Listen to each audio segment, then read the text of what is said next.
What's going on, everybody? Welcome back to another day. Another is it Thursday? My God, is it already Thursday?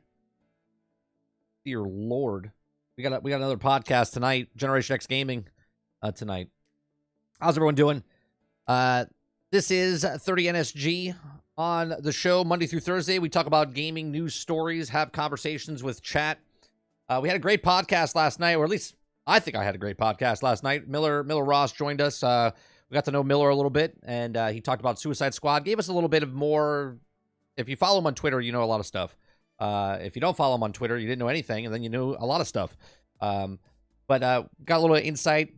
Talked a little bit more about Suicide Squads, and we're both excited about the game, and I'm excited to see what happens as it evolves through each season. So if you missed that podcast last night, go check that out. You can watch the broadcast. We have 3 episodes total. We got 2 episodes with Kingard, and then we have the 3rd episode with Miller. So check those out. We also do a podcast this evening on Thursday nights called Generation X Gaming, a weekly podcast that goes over a few of the top stories from the past week, and we rant along the way. Episode, I think it's 380. I think it's 380. So again, if you like podcasts, if you like gameplay, if you like uploads, if you like live streams, we got that all here. And you can hit that like button. It's absolutely free. The subscribe button is absolutely free as well. And if you'd like to go above and beyond that, become a member as little as $5. That helps me out. They all help me out. But that's it. All right, on today's show, I'm gonna boot up Pal World, and we're gonna open up our Dragon Egg. Okay, and then we're gonna go into news stories. Some of the news stories that we have. We're gonna talk about Grand Theft Auto, or I should say GTA gave Netflix a big boost. I actually said, we had a speculation about that. I was like, can you imagine if they did with Grand Theft Auto 6, but they had the trilogy come on to Netflix and it had a big boost for them. We're going to talk about Xbox is making it easier to find the next favorite indie game with permanent store collection and monthly picks. We talked about this with articles in the past about how indie developers were scared about what's happening with AAA games taking over the streaming services like a Game Pass, a PlayStation Plus. And I said they need to find a better way to advertise the indie games, and Xbox has done that. So we'll talk about that as well. This just in, Microsoft is laying off gaming division with 1,900 jobs cut across Activision, Blizzard, Xbox Game Studio, and ZeniMax Media. So right now, PlayStation fanboys are typing up articles. They're like, I told you. It's like, what was that movie with Jim Carrey where he was typing? Bruce Almighty, right? He's all typing. That Xbox is going down, even though this is just normal. This is normal. People losing their jobs at big companies is normal. But we'll go over that as well. And then whatever else we talk about. We're going to go over Force Gaming. Force Gaming played 50 hours of Enshrouded, sorry. And we're going to watch that video and kind of see more of it. We watched Legacy Gaming a little bit yesterday, but I like Force Gaming. He kind of goes more in depth of his time inside the thing. So we're going to check that video out as well. What's going on, chat? Let me bring chat up. There's chat. Good morning, chat. Go on, Travis. Worlds. Kylo. Mo, what's going on, dude? Dave Rose, Robert Jones, Stealth, Eclipse. Morning, everybody. What's going on, Sarge? Right. Sarge says business as usual. Yeah, everyone's gonna be like, I told you, Microsoft is going down. First the third-party games, and now they're laying off people. It's over. It's just normal. Just normal. You can literally go back. Last year this time, and the year before that this time, and the year before that this time, and people losing their jobs. That's the beast of the industry. Right? It happens in a lot of arts industries. If you're a musician, if you're a filmmaker, if you're a game designer, what's going on, Buck? Lots of stuff happens. So let me open up here, Pal World. Because we got to open up that egg. We've got to open up that egg. We waited 72 hours, and I want to see what's coming out of this bad boy.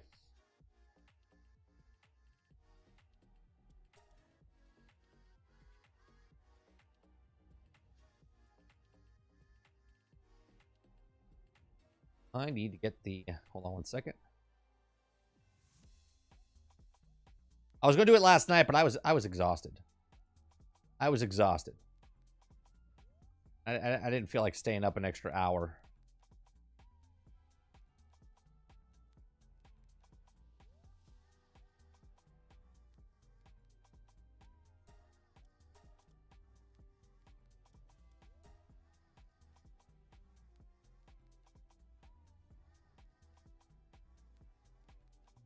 Your eggs were gone this morning? You shut up. You shut up, Stealth.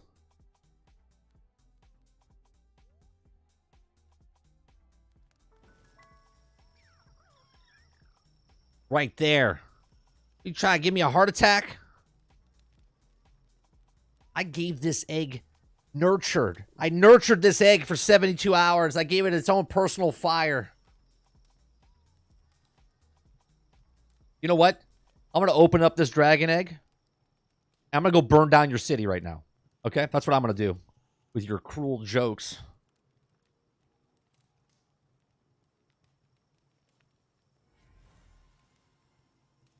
Oh, what the hell is... That's not what I wanted.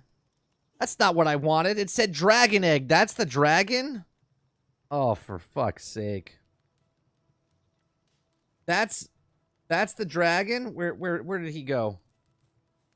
He doesn't look cool at all. He doesn't look fucking cool at all. I got Barney the dinosaur. I got his cousin. Oh, for God's sakes. All right, well, I'm not going to burn down your city. He's going to go over there and hug you to death. Look at this. Look at this. Come over here, you dumb creature. Dude, he can fire missiles from his shoulders though. Yeah, but he doesn't look. What's he doing? Look at him. Look at him. He's too stupid to use his hands. He's using his mouth. Oh boy.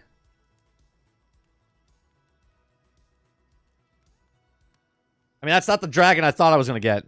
I'm just saying. Yeah, look at him. He's so excited. We're gonna have to.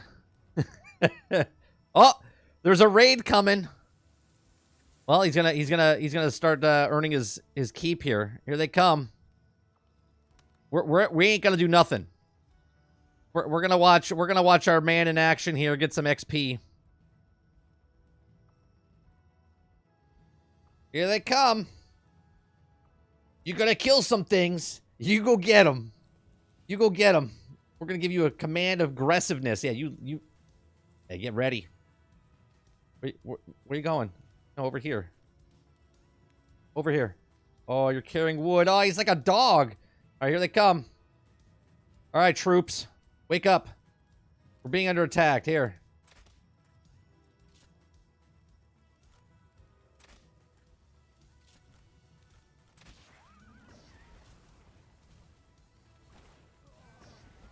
Go get him. Go get him. Ow.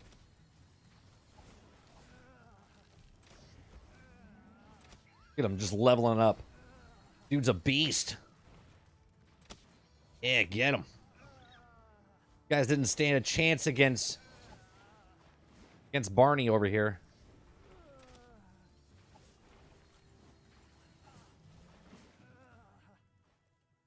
Good job.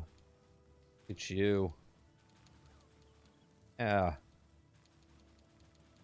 Good job, buddy. All right. Now we're going to go over some news stories here.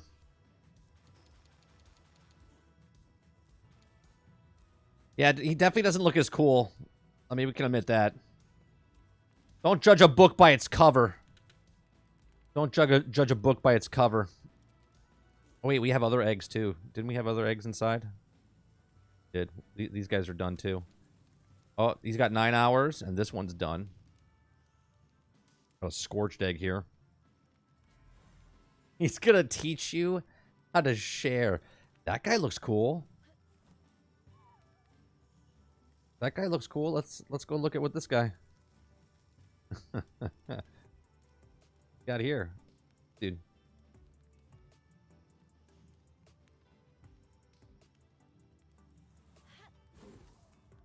Oh, now that does he got flames shooting out of his butt? What is happening there? Look at this guy. He's literally shitting fire. Shitting fire. This is game of the year. This is the game of the year. This dude is literally, his ass is on fire.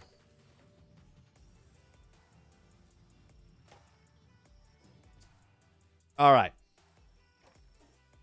Acid on fire. Acid on fire? Ass is on fire. The Hell Ram. We already got 22 hours into that game. We got 22 hours into that game.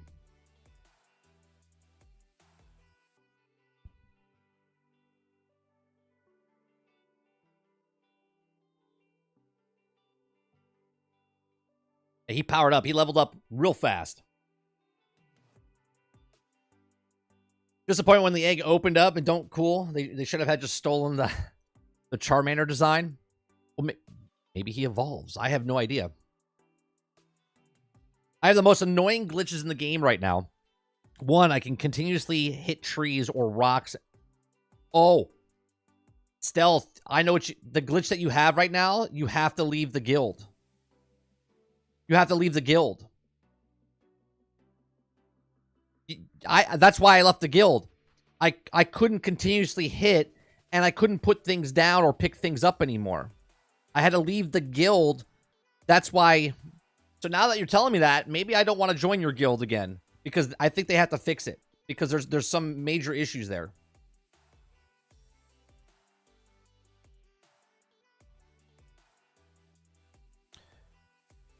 Remember what 30 said? If you have to feed and take care of these things, I'm out. Now he streams the births like a proud father. Hey, I'm not. I'm a man of my word, dude. I am not taking care of them. I am not feeding them. I'm still a proud dad when I have an egg and it opens up.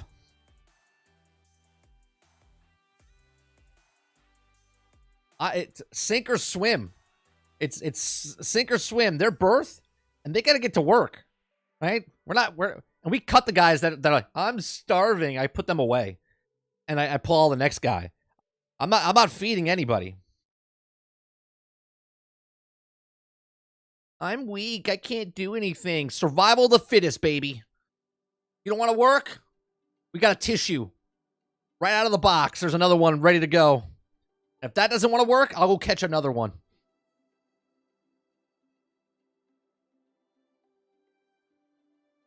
Cigars all around, gents.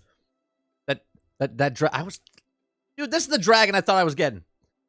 You want to see the dragon I thought I was getting? Look at this. This is a disappointment. Okay.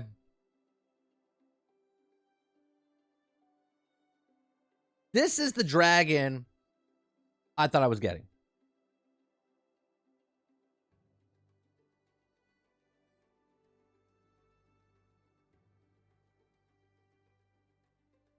I was getting this guy. Okay? I thought I was getting this guy. Instead, I got Barney the dinosaur.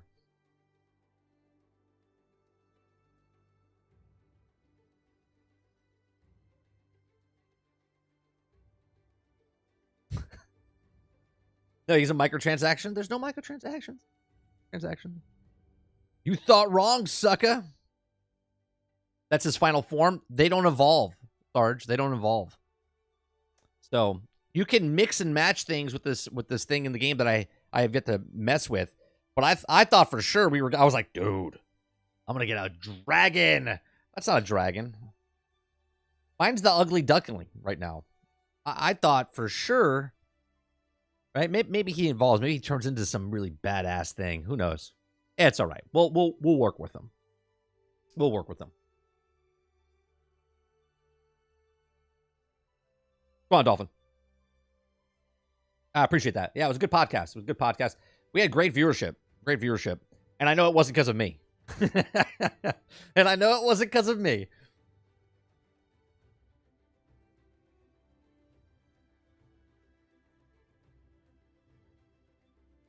Come on, Charles. No evolution. Game's trash. Trash night. You can catch the dragon at the top left area of the map. I think it's called Animal Habitat number 2. Oh, I know Worlds. His name is Barney. Actually, I was gonna come up with a different name because it's not Barney because he's not purple. So it's got to be his half stepbrother, Darney, or something close to Barney. Lies 30. You got him to spill the beans. I told him before the show. I was like, if someone asks a question and you don't want to answer it, you're all good. Bernie. That's the winner. Worlds. That's it. We'll call him Bernie.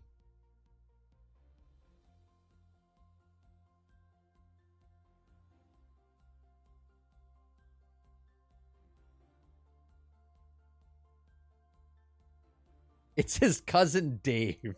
I actually kind of like that better. Just name the guy Dave. It's just Dave. Dave.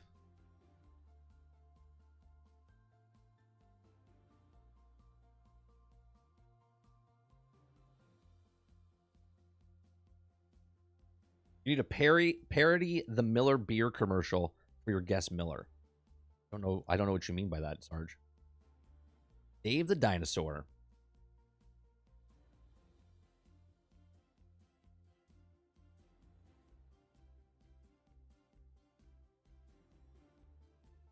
Oh, it's Miller time. Got it. Got it. You guys are going to eat it, man. I'm going to get my dragon over here, and he's going to murder you. And they're going to be like, dragon? Oh, my God. What the hell is that? Oh, that's Dave. That's Dave the dragon. Dave the dragon. Going to murder your face with his cuteness.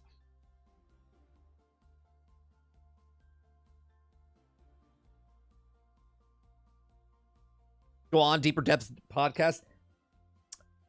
Go on, Deeper Depths podcast. I mean, they would have to invite me. They would have to invite me, Charles. By murder, you mean hug me and tie my shoes. Like, I'm coming down. I'm gonna burn your house down. Like, he actually destroys a village, but by accident. He doesn't know. He's like, he picks it up and hugs you and then crushes it. And then puts it back down. It's like, oh, I'm sorry.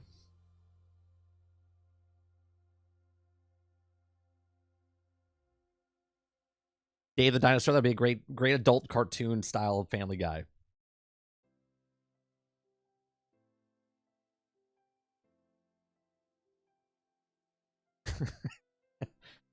It's a bad thing when you unleash your dragon and your enemies laugh and try to pet it.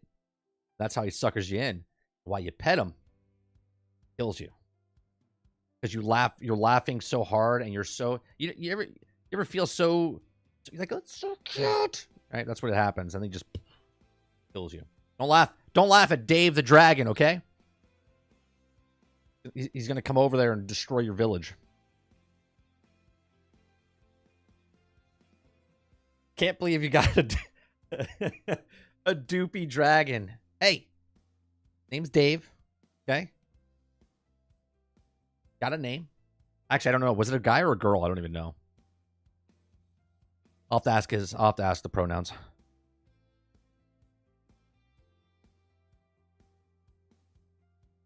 Yeah, when you pet it, does it look like he tries to eat you? Ah! All right, let's go with the first story. That was a disappointment. I was expecting a really cool dragon, and instead we got Dave the dinosaur. Dave the dragon.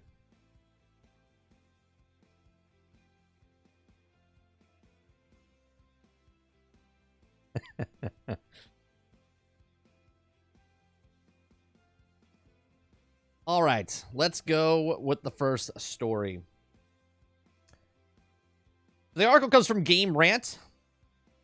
GTA gave Netflix a big boost. Netflix end-of-year report suggests that streaming services gaming platform received a major boost from GTA Trilogy launch in December. A recent report reveals that Netflix games saw major growth throughout 2023 fiscal year, bolstered by a high-profile launch of Grand Theft Auto Trilogy on the streaming service. Now, the popular streaming platform heavily pushed its gaming side since the first launching of Netflix games in 2021. Was it 2021 when they first announced that? Adding high-profile franchises like Dead Cells, Tomb Raider to the service last month. They also see one of the platform's biggest launches yet with the GTA Trilogy coming to Netflix on mobile devices. Now, Netflix is reporting a massive success from the game's launch. Now, while the collection of 3 Grand Theft Auto's most beloved games saw plenty of excitement leading up to the 2021 release of the game's post-launch reviews were far from stellar. Many were critically buggy state and compilation on launch, but crashes and technical errors being a frequent factor in the re-release. Character models were also pointed out. Connected also critics fans of GTA Vice City. That's just what the problem was. Now, Netflix recent earnings report in 2023 fiscal year revealed that the company's gaming initiative received a major boost throughout last year. According to a report, Netflix would see engagement from users with Netflix games triple. That sounds really like popular, right? Triple. We had an article a couple of weeks ago that said they went from 1% to 1%. So now they tripled it. So now they're at 3%. Woo! We're getting there, baby. And of course, the 2023 marketing significantly increased the stream service gaming brand.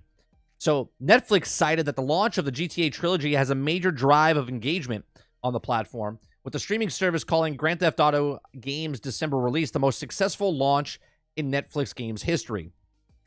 I mean, those bars are really, really low, right? Really, really low. The launch of Grand Theft Auto Trilogy Netflix games comes in the company has continued to push its gaming side to new reveals. Netflix also would roll out some of the US beta for game streaming late last year, likely acting as a predecessor for Netflix games. The transition to other platforms. The streaming service has also continued to add high-profile titles into the gaming library, confirming that Hades is also coming to Netflix games sometime in 2024, and Netflix subscribers can also access the streaming service selection of games as part of their subscription with no additional charges. Now, the addition of these 3 beloved Grand Theft Auto games to Netflix comes to a franchise that has given fans plenty of reasons to be excited about the future. Does it, though? I mean, if you had to play Grand Theft Auto, any of the Grand Theft Autos, would you play it on Netflix? I don't know. I'm asking the question, right? So leave it in the comment section down below. Are you excited to be playing Grand Theft Auto on Netflix instead of a console or PC? Let me know in the comment section. But after years of speculation, Rockstar finally officially revealed that Grand Theft Auto 6 last month, with the trailer showing off the franchise return to Vice City, and Grand Theft Auto trailer would quickly break records on YouTube, becoming the platform's most watched video game reveal with over 90 million views in 24 hours. Now, Grand Theft Auto's debut on Netflix games has not only given fans a chance to return to the classic games, but also provided a major boost for Netflix during gaming service. Now, I mentioned this, again, it's just saying it doesn't mean it's going to happen. But we had a conversation a couple of months ago before they even showed the trailer, or maybe it was at the trailer. But when they announced the trailer and they showed the trailer, I think it was in the beginning of November, we said, what if Netflix paid the money to get the timed exclusive, not to get exclusivity of Grand Theft Auto 6, but they paid the money where you could only play Grand Theft Auto 6 on Netflix for like 6 months, right? That would be insane. And we all laughed about it. But at the same time, Netflix has the cash where they would pay for it to go, you know what? Let's throw a hand grenade inside of this industry that we know of streaming games, right? The streaming service of gaming, right? Now, obviously, you can say that for everybody. Like Amazon comes out and gives Rockstar some money, or PlayStation gets the time exclusive, or Xbox gets the time exclusive. It would be pretty damn, market disruptive if one of these guys paid for the timed exclusive. Again, not exclusive, just a timed exclusive for Grand Theft Auto 6 on a platform. And where the future's going, right?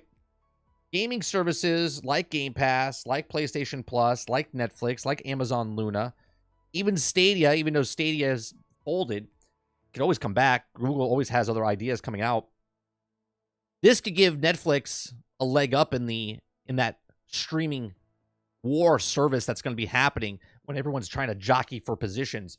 Again, I don't think it's going to happen because I don't think Netflix, I don't think anyone, I think it'd be stupid for Rockstar with Grand Theft Auto 6 to team up with Netflix for time exclusive.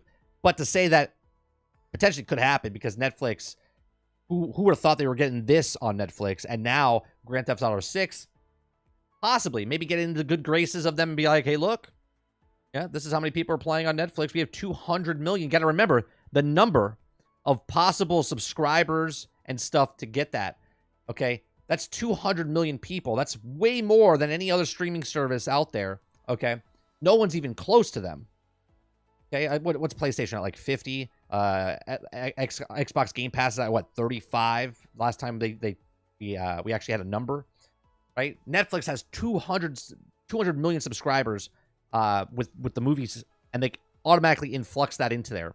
So we'll see. These are just my thoughts. Let me know yours in the comments section down below. Are you been playing any Netflix games on Netflix, on the mobile phone, on your television, on your PC? Let me know in the comment section down below. Would you play Grand Theft Auto, or are you playing Grand Theft Auto Trilogy on Netflix? And would you play Grand Theft Auto 6 on Netflix? Let me know in the comment section. Thanks for watching. Make sure you check out some of our other videos, and I'll see you guys on the next one.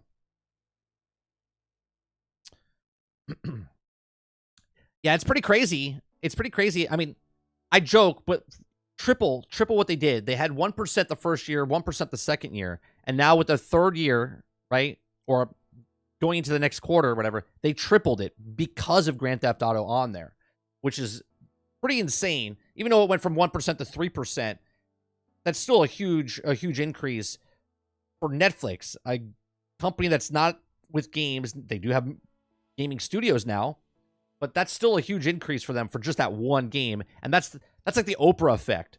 You know, when Oprah used to say something, everything would just raise up in price and make good sales, books, CDs, whatever. Rockstar, same thing. Every time they come out with a Rockstar game, even just massive frenzy, people like it and they go buy it. I really watch Netflix playing a game on it. Nope. Prati says Netflix said the engagement tripled behind GTA. That's crazy. Right. Would we have thought about this? We're like, what's it going to do? It literally tripled their gaming division for people playing games on Netflix. That's impressive. Right? GTA 6, if they play it. No, but I see there being a market. I just feel like if you're in it for the money and they give you the money up front and there's 200 million people that could potentially play your game on that platform, that's a big win, not only for the game potentially, right? Because look at it this way. We know that Rockstar, obviously, and again, we're just talking and speculating and stuff like that, right? This is not me believing that this is going to happen, right? But we know that Rockstar is going to sell 50 million copies, right? That's like a no-brainer. Okay, every game they come out with sells that. Rockstar Grand Theft Auto 6 is definitely going to sell 50 million copies. But like Starfield, even though it was on less platforms, it was played by more people. Okay, now we as customers, I don't care if they make more money or less money, right? The company cares because they got paid up front to make that game, and then they made 6.5 million sales on Steam. And then they got all the people that are playing on you know, which was the 13 million, I think they said total, which is bigger than any game they've had at launch. So now you look at Rockstar with Grand Theft Auto 6. Yes, right? They could 100% make more money, but if they get the money up front and it covers, let's say, 7 million copies, then that's 7 million copies they don't have to worry about, and they can make more money on top of that, and it's influxed into the that's a wrong word. It's pushed into a ecosystem of 200 million people instantaneously. They can try that game out. And if Rockstar is doing what they do with the online and the microtransactions and the shark cards and all the other stuff, that's a big influx of cash coming in than it would be waiting for everyone to try to buy it and pick it up. It's a potential. I can see it. I'm not saying it's happening, but I can see it. Travis says, are people seriously bitching about Ivy looking like a kid while she's regretting Jesus dancing Christ? People are stupid. I'm done outside of this channel. And Shock Blast. Gamers don't exist. I guess thanks. Thanks.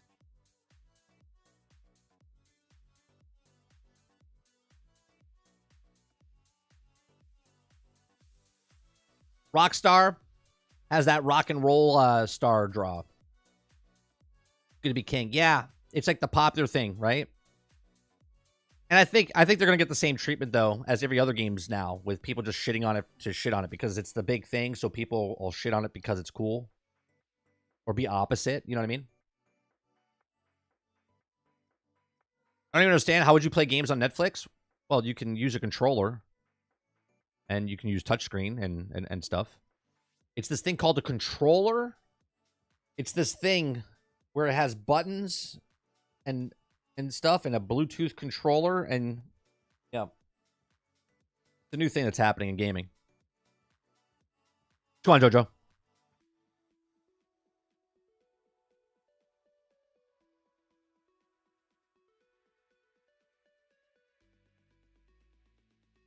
Yeah, WWE is fine on Netflix, but they got enough. Leave GTA 6 out of it. Look, all I'm saying is money talks, bullshit walks, right? If Netflix ponies up the cash, Rockstar is not going to turn it down.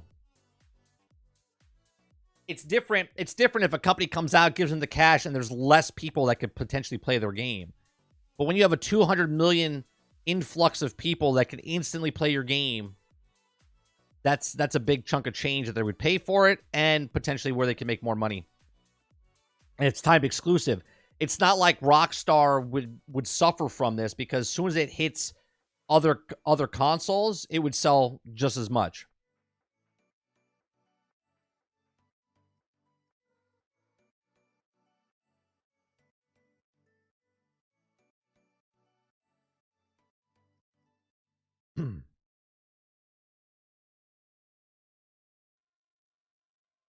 Travis uses his mind to play games. It's like, oh, I'm really tired. Really tired. That Dance Dance Revolution was...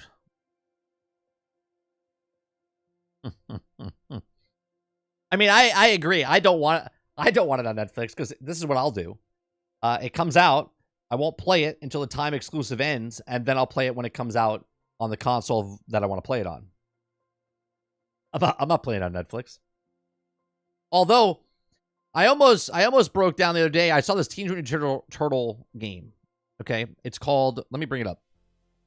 I saw footage of this, and I was like, why the fuck is this not on a console? Okay, let me show you this.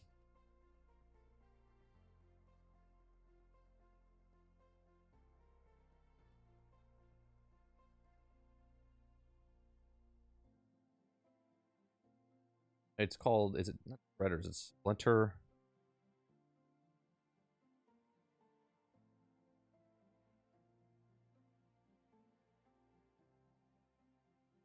No, that's not it.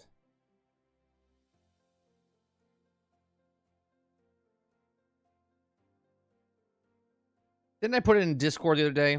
I did. Hold on one second. Where did I put that? Was that in general talk?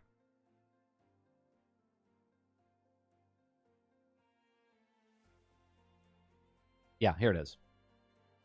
Splinter's Fate. Okay. Check this game out. Those of you that like Hades and whatnot, right?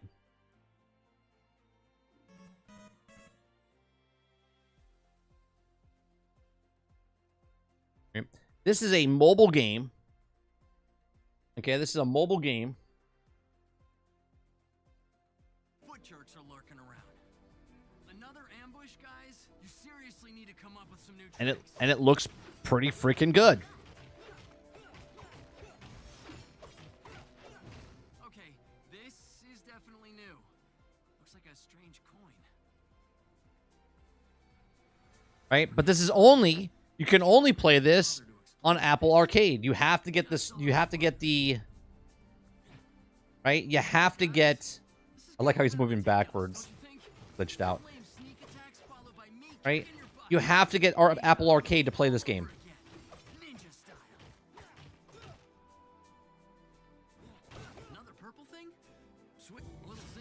How is it, Water? Is it good?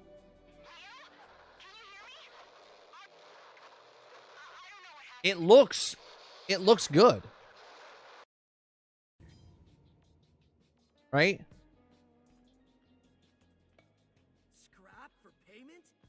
What the heck kind of shop is this? Junk man wants junk. Kinda makes sense if you think about it. I'm trying to see if there's any. It's closed on all sides. And this is also co-op, is it not? Or is it not co-op? Hold on. Is that Slash? You're right. It's totally the big guy. Hurdles, be careful. Things aren't what they seem. Leatherhead? Yes, I'm here, mutant. This fetid sewer with you and the rest of your disgusting ilk. But not for long. Hey, look how badass this game. Why isn't this on consoles? He made promises. I will return to my natural state. Marvel Ultimate Alliance 4, not only on iPad. I mean, at least I wouldn't have to. Well, yeah, I would have to buy a new one because I don't have a new.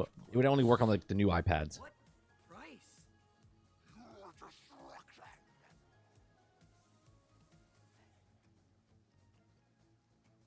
Mobile makes more money, but this is no microtransactions in this. This is make a game, sell a game, but the game's behind our Apple Arcade. Hey, Dingbat.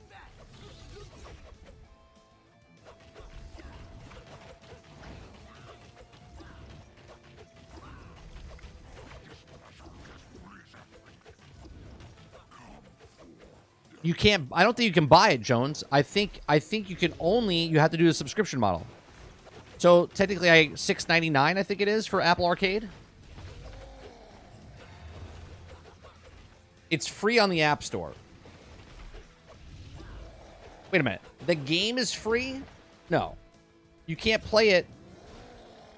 You can't play it. Look, I'll go on my phone right now. You cannot download this game. You can do a free trial of Apple Arcade for a little bit.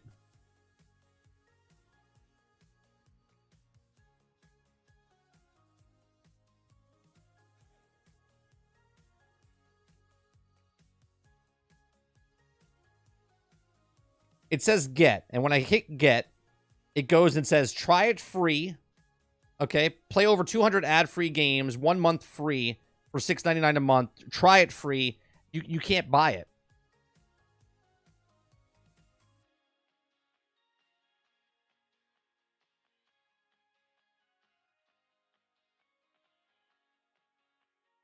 I'm not sure if there is. I'm not sure if there is. But I saw that and I was like, why is that not on a console? PC? Like, I get it. I get it that you're making it for the cell phone and whatnot, but like, port that shit out.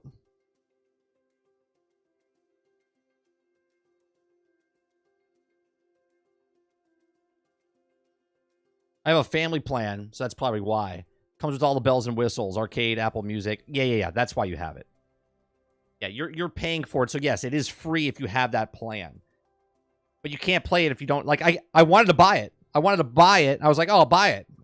It looks great. I'm going to buy it. I can't buy it. I can only play it through the streaming service, which is Apple Arcade, which I thought was a little disappointing, man.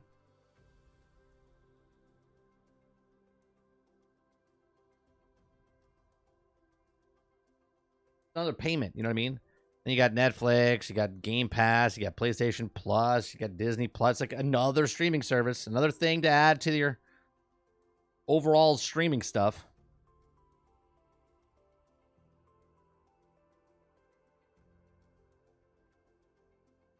All right, speaking of independent games and whatnot, we're going to go with the second story.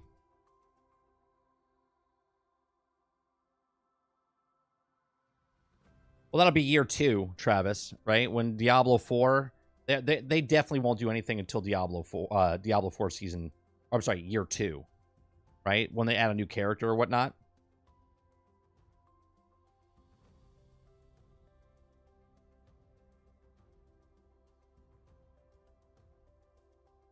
The future of gaming is what Apple is doing and what Xbox wants with Game Pass. Yeah, but at least with Game Pass, you have the option of purchasing the game. You know what I mean? Apple is, you can't buy. You have to get the service, and then all that's all included. Or Xbox, you can just like rent, or you can buy. And that's the difference.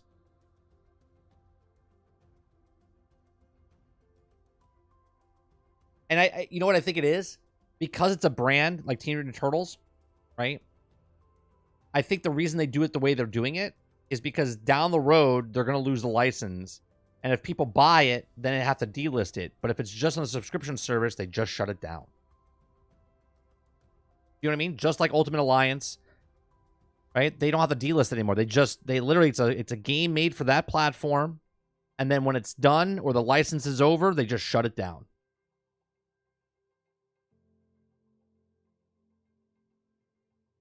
All right, so we talked about months ago on this channel. If you guys like what we do here, also, make sure you hit that like button. We talked about this months ago.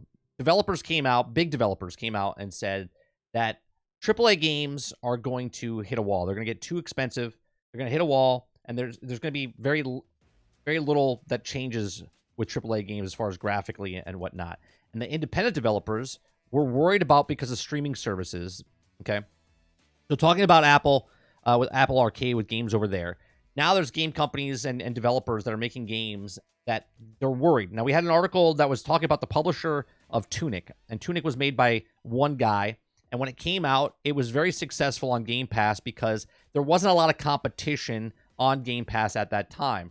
And I mean, competition is any game. It doesn't matter if it's AAA, AA, doesn't matter what it is. It's just there wasn't a lot of games on that platform at the time. Coming to Game Pass. Yes, there was games on there, but like newer games. So Tunic, they said, was very successful, and it worked well because it was early on in the Game Pass era. They said as the time goes on, that as time goes on, they would be worried because the more AAA games that come out, the more first-party titles that come out on Game Pass, it would push down the other independent games. So, you know, when you like look at Netflix, like we just talked about Netflix, or even if you're going on your Apple device to look for a game, right? You got to scroll and scroll and scroll and do the stuff. You spend more time looking for a game instead of playing a game. Unless it's put up there for you and says like top 10 or whatever, it's really hard to find really good games. Okay? You got to really put in the time and effort to put it down. So I said I was worried for the independent developers because they would just get drowned out on Game Pass. I said they have to change their ways and they have to do something. Well, it seems like here's the thing, okay? So Xbox is making it easier to find your next favorite indie game with a permanent store collection and monthly picks, okay? So the ID Xbox team is making an effort to better highlight the best indie games on Xbox. Okay, the indie and indie-like games have offered some of the most creative, emotional, and epic experiences in the entire gaming career. He says, I adore indie games and I adore ID Xbox program and continue to help developers realize their vision and bring their games to Xbox ecosystem. On Wednesday, the team at ID Xbox also announced that the initiative to help highlight the indie games on the Xbox to improve their visibility to players. Now, starting immediately, ID at Xbox, new Indie Select programs will launch dedicated channels in the games section and the Xbox dashboard and Xbox store. These channels will feature themed collections of Xbox indie games selected by ID at Xbox. Now, for example, the Featured Indies channel will also showcase recent releases of the ID Xbox team and can wholeheartedly recommend and are not included in the Xbox Game Pass, which gets its own features collection. Now, other channels may highlight games from different parts of the world, like new creators and voices, upcoming indie games that can also be pre-ordered or whitelisted, okay, on sales, or wishlisted. I didn't mean to say whitelisted. Wishlisted. ID at Xbox sales, even fun weekly themes like games to play with your cat or games for evil villains. ID at Xbox will also update the channels every Wednesday, so players will also always have the recommendations for awesome games. Featured titles don't have to publish through ID at Xbox. Either the channels can either feature any great indie game or even games that simply feel indie. Finally, ID at Xbox also team will also vote every month for 6 best indie games worth recommending. These monthly indie selections will be announced during the last week of the month, alongside digital rewards and creators marketing push that includes feature selections of the Xbox dashboard and Xbox store, social media posts, and also Xbox Wire article detailing each game and why it was chosen. Now, these indie games are also practically guaranteed to be some of the best Xbox's games that you can play, so players will definitely want to pay close attention. I think this is cool because not only does it give a month for those top games, so obviously if 1,000 games get put in, they're only gonna show 10 as the highlighted ones for that month. But this is still better than what's happening right now when you scroll down and just try to find a whole bunch of games, right? So it says a fantastic initiative for Xbox indie games. It's no exaggeration that some of the best games on any platform are made by smaller teams and individual developers.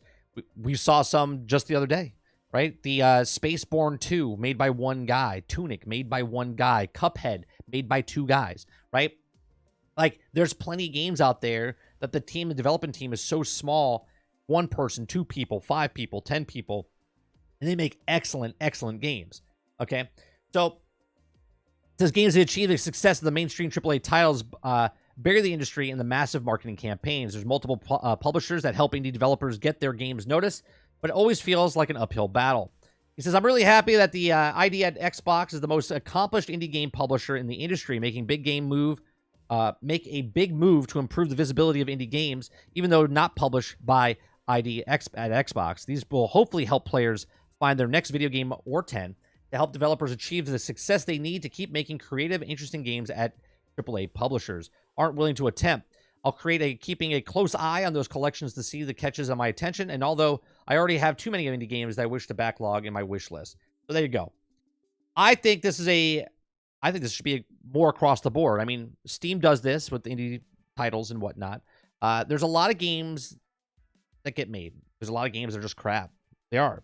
But you got to start somewhere, make your first game, see if it gets, 10, 20, 100, 1,000 people to buy it or whatnot, and then you build from there, right? It's just like I'll compare it to my YouTube channel, right? Slow progression. You put something out, someone might watch your first video, you get 100 people, and then you put another video, and then it gets 110, and you put another video out, and it makes 150, right? And it's just slowly building up, and this is what the indie guys need, right? They need to make a game, put a game out there, and then make some money, and then they can take that money and put it back into their next and make a better game. The guy that we saw yesterday with Spaceborne 2.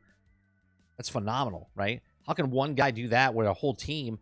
I don't want to make a one-to-one comparison, but it's pretty extraordinary what that one person did, right? So more people need to see other games, and this is another way to help independent game developers on Xbox, because it will, as they keep buying up companies and as the first-party titles keep coming out, it's just going to drown, because you got to look at what Xbox is doing. They're spending billions of dollars, and they want those games to be the forefront of their Game Pass games. Okay, then they're also picking up AAA games that are not theirs and put them on Game Pass as well.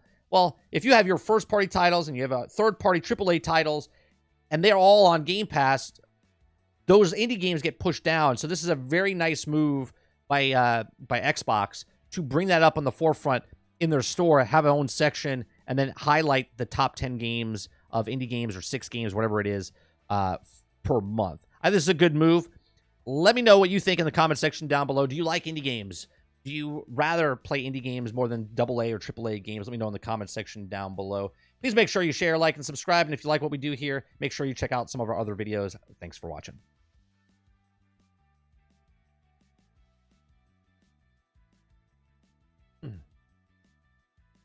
Yeah, see, I think this is a good move. And I said this a while ago. I think this is the move they should do. I didn't know what they should do. But I said they have to showcase something with these indie developers, because as more games come out, more first-party titles come out, more third-party AAA games come out, it's going to be harder and harder for them to do that.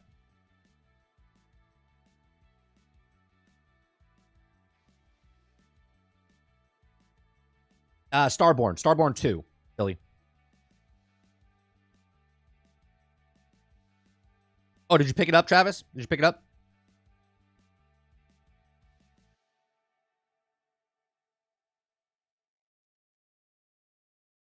Xbox Activision Blizzard layoffs. Yeah, we had that story coming up. See? I have it coming up.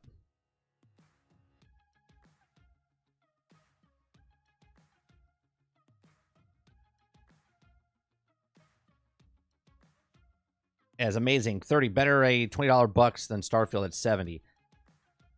Right. The value. And here's the thing, right? When you look at a game that it has to cost $70, but then you look at a game like Pal World that's charging 30 bucks. Enshrouded paying $30. And people buy the game because it's obviously people want to save money. I know it's crazy. Right? I know it's crazy. People want to save money. They don't want to pay $70 for a broke buggy game where they could pay $30 for a broken buggy game. You know what I mean? And I'm not saying the $30 games are broken buggy. What I'm saying is that games that are more detailed and put more love and tender into it are half the price.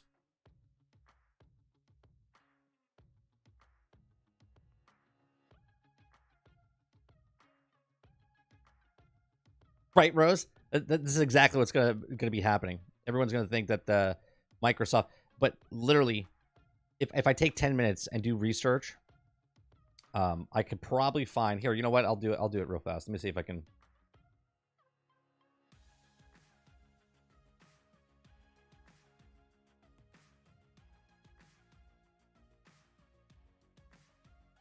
Let's see.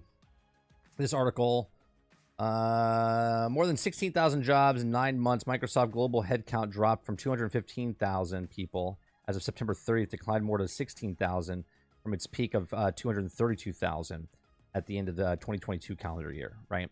So, you see, right? So they had 232,000 people working for the company.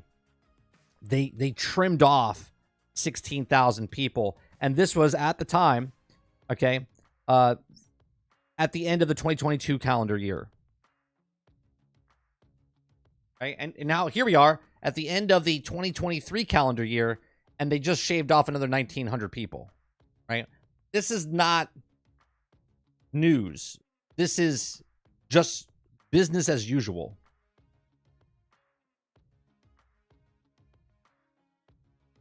I mean, it is news, but it's just business as usual. People ramp up to get people to come in to do stuff, crunch time, fix stuff, and then they release them. People in the film industry, people in the music industry, people in the gaming industry, people in the show pro industry. Okay, that's what happens. You get hired, you do the job, and you get let go.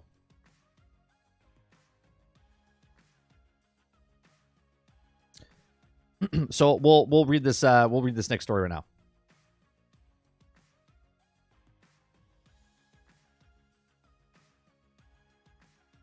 Exactly, Rose. I said the exact same thing, though, right?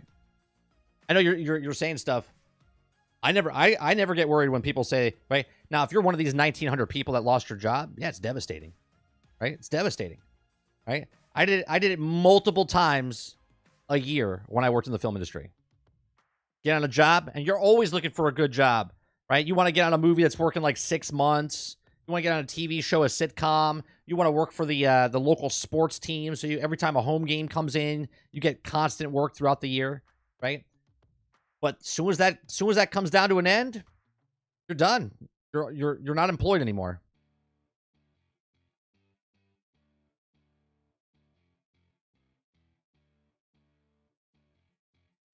Bungie laid off 100 people, and everyone lost their minds. Everyone lost their minds with Bungie. And I don't even think they were developers that lost their job. Am I correct on that? I'm pretty sure it wasn't even developers.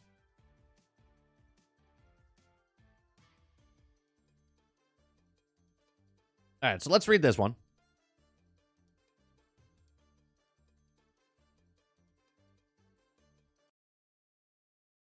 All right, so Microsoft announces layoffs at the gaming division with 1,900 jobs cut across Activision Blizzard, Xbox Game Studios, and ZeniMax Media. Okay, Microsoft is laying off 1,900 employees from the gaming teams in an email to employees that was shared in the Windows Central via the anonymous source. Of course, it's anonymous. Why would it be anonymous, though? Like, couldn't it be one of the people that just got fired? They just got fired. So fuck it. Be like, yeah, it's me. Yeah, whatever. Microsoft Gaming CEO Phil Spencer wrote a 1,900 job out of existing 22,000 were being cut in order to set the sustainable cost structure. Now, you can read the Phil Spencer's full email to the Xbox organization below. Well, let's do that, shall we? It's been a little over 3 months since Activision Blizzard and King's teams joined Microsoft. And mind you, remember people said that wasn't going to through, but it did. And as they move forward in 2024, the leadership of before I continue, and remember, I said before Blizzard got purchased by Microsoft, I said it's convenient that they fired this many people because they knew this many people were coming in. Obviously, they're also going to get rid of redundancies. Okay, like if you had an accountant or something on this team, and then you're bringing another accountant in from the other team, you don't need 2 accountants. You know what I mean? It just merges into the company, so somebody's got to get let go. So I'll continue now. As we move forward in 2024, the leadership of Microsoft Gaming Activision Blizzard is committed to aligning on strategies and execution plan for sustainable cost structure, and will support our growing business together. And we spit priorities, identify areas overlap, be ensured, and also align are the best opportunities for growth. As part of the process, we have to make painful decisions to reduce the size of our gaming workforce by approximately 1,900 roles out of the 22,000 on our team. The gaming leadership team is also I am committed to navigating this as process throughout as possible, and the people who are directly impacted by these reductions have all planned as an important part of the success of Activision Blizzard, ZeniMax, and Xbox teams, and should be proud of everything they've accomplished here. We are grateful for all the creativity, passion, and dedication that we've brought to our games and our players and our colleagues. We will provide a full support for those who are impacted during the transition, including severance benefits informed by local employment laws, and these and whose roles will be impacted will be notified. And we ask that you please treat your departing colleagues with respect and compassion and consistent with our values. They're like, peace out. You lost. I'm in. No, if you did that, they would lose their job as well. I think they did. Who did that? Oh, that's right. Frosk from G4. They made cuts of G4. She said, bitches, I didn't get cut. And then she got cut right after, which I thought was brilliant. Looking ahead, we'll continue to invest in areas that we grow in our business and support and strategy, bringing more games to more players around the world. Although this is a difficult moment for our team, I'm confident as ever to be the ability to create nurture the game's stories, worlds, and bring all people more together. Now, Blizzard Entertainment's leadership is changing amid cuts. Alongside the news of the layoffs, we've also learned that Blizzard Entertainment president Mike Ibarra is leaving the company. In a statement on Twitter, Ibarra wrote that leading Blizzard through the incredible time and being part of the team shaping up for the future ahead was an absolute honor. Having already spent 20 plus years at Microsoft and then with the acquisition of Activision Blizzard behind us, it's time for me to once again become Blizzard's biggest fan from the outside. Project Odyssey, Blizzard previously teased survival game, has also been canceled, while Blizzard Senior Vice President Alan Adham is also departing the company. Microsoft cuts are the latest in a sea of layoffs. While Microsoft cutting jobs is brutal, the hardly that only company is doing so. Mere days ago, League of Legends developer and publisher Riot Games confirmed they were cutting 530 jobs, or 11% of their global workforce. It also follows months of cuts of closures and reductions at Bungie, and also stuttering of the studios in violation. Okay. Analytics gross doesn't cover it. The gaming industry also has been a wash in layoffs over the last year, and is getting more depressing each time. After Microsoft finalized its acquisitions and Activision Blizzard, there's also inevitable going to some crossover redundancies. Well, imagine that, right? Some crossover redundancies that would also have to be trimmed. 1,900 jobs is just the counterproductive and insulting, especially especially coming from a company that just passed a $3 trillion market cap and saw $57 billion in revenue in Q1 2024 fiscal period, right? So obviously, anyone that thinks that because they're making trillions of dollars and billions of dollars, they're like, well, they should still keep hiring. You never see the articles of people saying, oh, Sony hired 1,900 people, or Microsoft hired 2,200 people, or Activision hired this many people. You don't see that. Do you see right now articles being written of splash damage, the people that are making Transformers Reactivate, articles that they're hiring all the time? Bulkhead is hiring all the time? No, you don't. You know why? Because people don't, there's no drama if someone's getting jobs. There's only drama when people are losing their jobs. Well, during the certain pandemic times and everything else, companies were making more, they were getting more sales for video games, and they started up a bunch of different games during that time period. And they hired a bunch of people, but nobody ever heard of that, right? All they heard about is that now people are getting fired. It happens all the time. It happens at your local shop, your local store, the big business down the street. During holiday seasons, people get fired because the businesses have to make their books look better. And when companies are getting bought out, they also have to fire people because they have to try to get rid of the excess stuff. Okay. And then when people don't get fired and they get brought in, redundancy has to be taken care of. And they're going, well, we don't need this. We don't need this. We don't need this. This guy's been with us for 20 years. This guy is better than this. This woman's better than this person. And they figure out who gets let go and who doesn't. You ever watch Office Space? What do you say you do here? Okay. Right. That's what happens in corporate world. And sometimes, you're the one that gets let go. And it's a bitch, right? Because the world keeps spinning. You have bills to pay, but you're out of a job. And it sucks for those 1,900 people. But this technically is not news. Okay. This happens every day to every single person on the planet Earth. You work for a company, and some days you're there. The waitress that was there one day is not there the next. You think she has a day off, but she actually got fired. Okay. You go to your local phone company. Little Sarah's behind the desk. You've been paying your bill with her for the entire time. And then all of a sudden Sarah's gone because she got let go. This happens all the time. To me, this is not news, but we're going to report it because I want to give people, well, what's happening with Microsoft? Nothing's happening with Microsoft. They're okay. Sony's okay. Bungie's okay. Because even if Bungie falls apart, they're still underneath Sony. So everyone's okay. Now, the people that are still looking for jobs, hopefully they get back on their feet, and hopefully they get back into the job that they like, or they'll move on to a different profession because you know what? They're like, I don't want to live check by check. I don't want to live where I don't know if I'm going to get my next job at or get let go, right? Everyone's looking for stability, and none of us have that in this day and age. These are just my thoughts. Let me know yours in the comment section down below. Please make sure you share, like, subscribe, and if you like what we do here, please check out some of our other videos. I'll see you on the next one.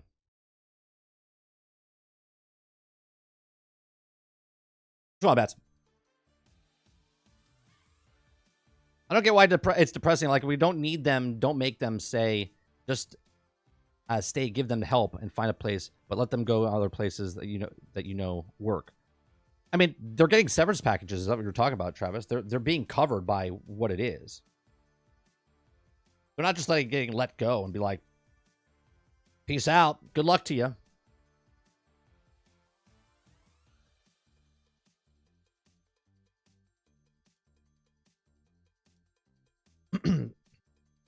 Is people going to make a mess like they do with Bungie? Because if not, this is why they make a huge scandal about it. They make a scandal about it. You ever notice?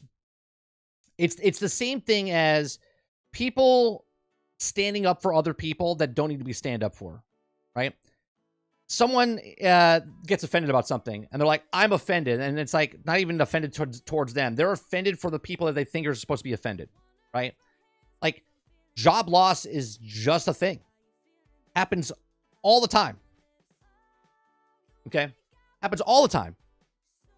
I would love anybody to be a person that where you're in charge of hundreds, if not thousands of people. Okay? And then make the choice, right? You're the leader of the group.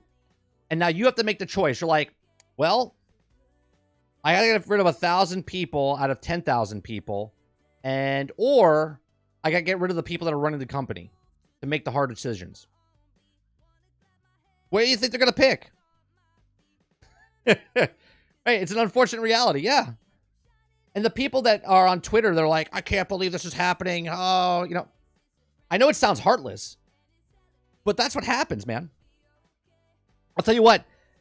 Dingus749er on Twitter is not going to have your back, okay, when you lose your job. He'll tweet about it. They'll tweet about it and be like, oh, bless your heart. But they're not going to help you. Not going to help you.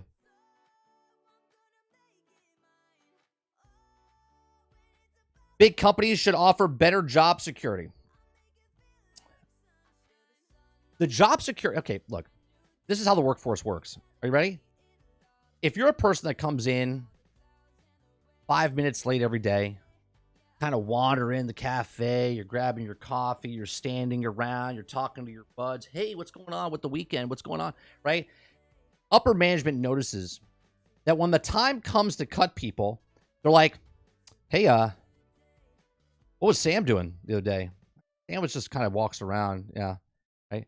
They're going to get rid of your ass Because the optimization of what they see is that person's not being productive. Everybody that's look to your left, look to your right, everyone in your office right now is for themselves. Because when push comes to shove and they go, we got to let go of some people, the person to your left and the person to your right is going to put their heads down, start working their asses off because they don't want to get cut. And as soon as someone gets cut, they'll be like, oh, I'm so sorry. Yeah, it's a tough break. Yeah, hope you and Sarah are okay. All right, have a good day. Right? That's reality. That's reality.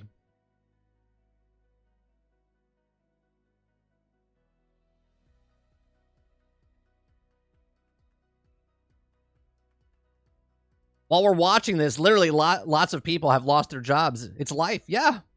Yeah. Yeah, it's about the reality of some people need to let it go and have been. And the people that have been let go on my previous job, I don't tweet about it and bitch. I look for another job. That's life. Exactly right.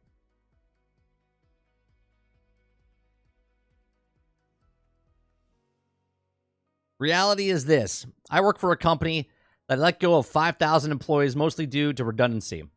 And I know a few of them got rehired in different roles within the company. Yeah, but the title is, they're not going to tell you they got rehired or replaced. The companies that write these articles are just going to do that because they get the clicks. Oh, did you hear? Did you hear Sony let go people? Did you hear that Bungie let go of people? Yeah. Did you hear that Tom down the street lost his job? The toaster salesman down the street. Did you hear the nail salon? They lost 3 technicians. There's only 10 people that work for the company. Is there an article about that? No. Cubsy says, come on, 30. This obviously shows Xbox is on fire and turmoil. It's totally not like where a tech company is firing people. Right. Destiny is about to hit a 5-month drought. How many community managers do they need? The dude says, I don't like it. However, I'm powerless to do anything about it. It's what it is. Only Xbox knows if it cuts were warranted. Exactly. I never make a big deal, right? Now, when Bungie fired, the only thing I made a big deal was, I said, I told you. I told you. They have problems with money. Okay? I didn't bitch that those people lost their jobs. I bitched, I go, I told you. I said, Bungie is not good with money.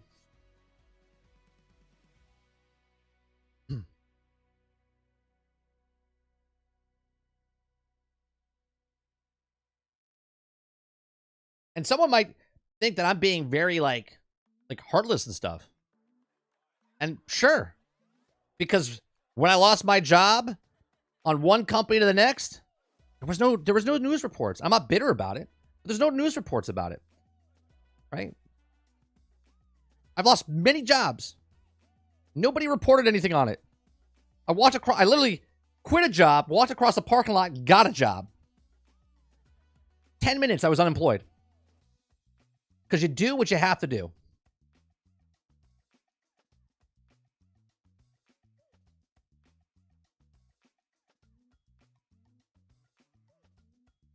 Sometimes you do what you don't have, that you don't want to do, but you got to do it. Bungie and the Blind Accountant. Sounds like a great movie.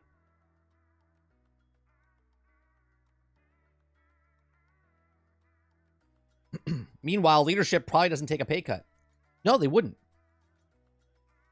A lot of people wouldn't. A lot of people are not Tom Brady, where they'll take a pay cut so the team can hire other people so it can make their job easier. Most people, in reality, are making money because they worked their ass off to get to that position, and now they're in that position, and they're like, yeah, sorry. I got to lose $30,000 so you can, or $30,000 or $1 million. Now, it's very easy for us on the outside to look up the tree and go, that man makes $300 million. He could take a pay cut. Okay. But you don't know what that person did to get to where they were.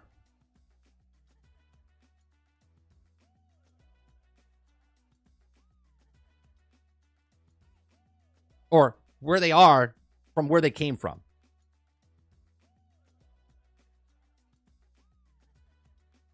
Like, be honest to yourself. You made it. You worked for a company for 20 years. You made it to the top. Now you got to fire 1,000 people, or you're going to give out $500,000 of your money. Which one you doing? Which one you doing?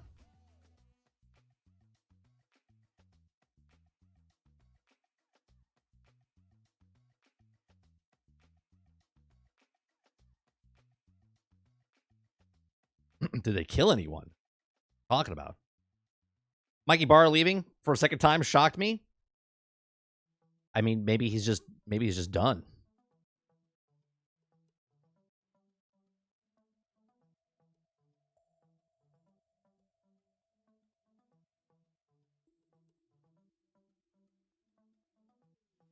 You only hear about the ones that say they do.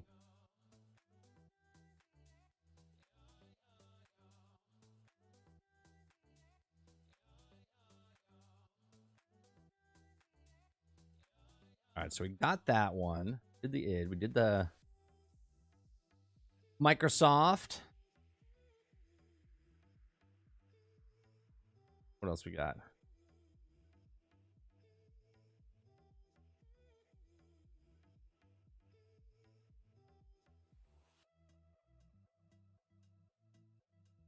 I went to go play Power World. No, we're gonna watch a Force Gaming video in a second.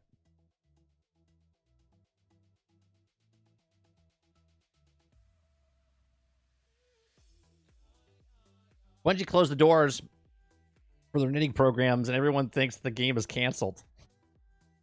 Well, the game is canceled because they have to, well, postponed, right? Not canceled, right? Marathon's not canceled.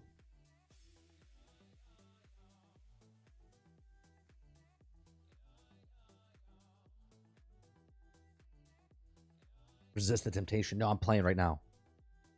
No, I'm not playing games right now. I can show you. I'm not playing games right now. There you go. This is the next story. So yesterday we talked about Nintendo, about sitting back, right? Sitting back. And I said that they're not going to go after them, right? And since that conversation, okay, they sold additional 1 million copies. They're at 8 million now. I'm sure it'll be 9 million sometime today. The Pokemon Company released a statement about Pal Worlds. It says that it intends to investigate and take appropriate measures to address any acts that infringe on the intellectual property rights related to Pokemon.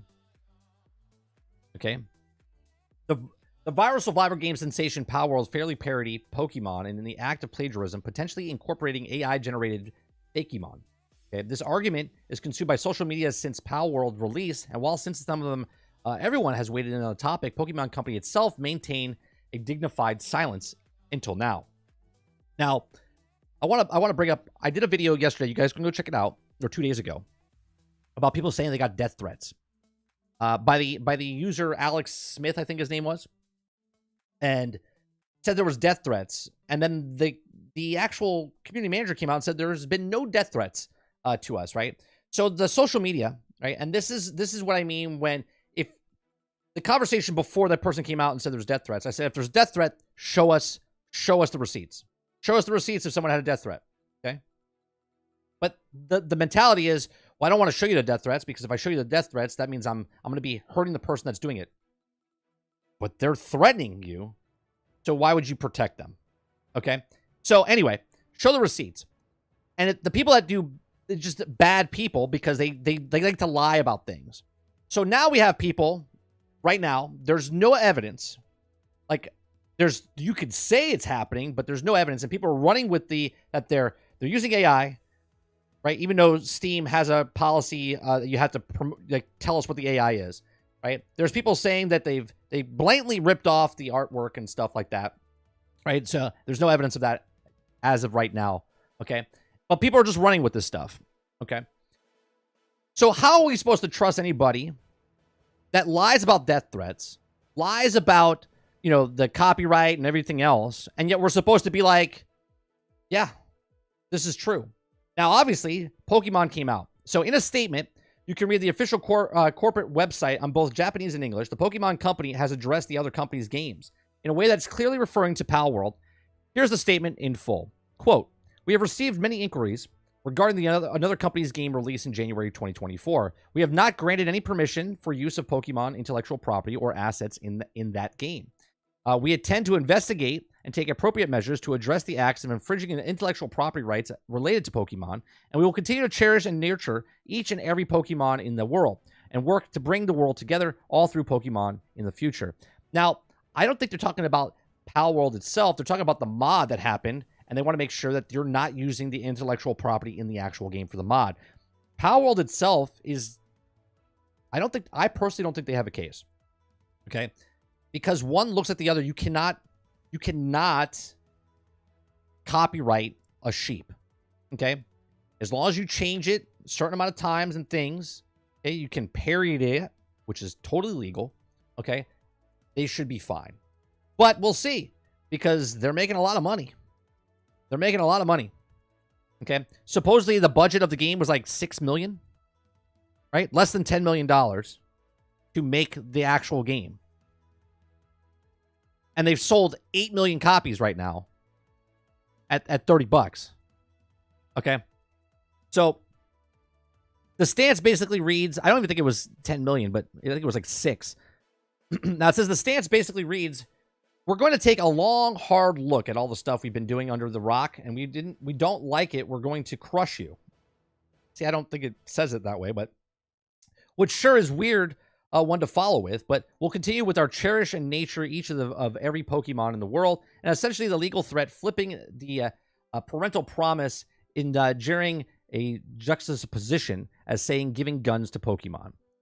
So I personally think that obviously Nintendo's going to sit back and they're not going to strike right away.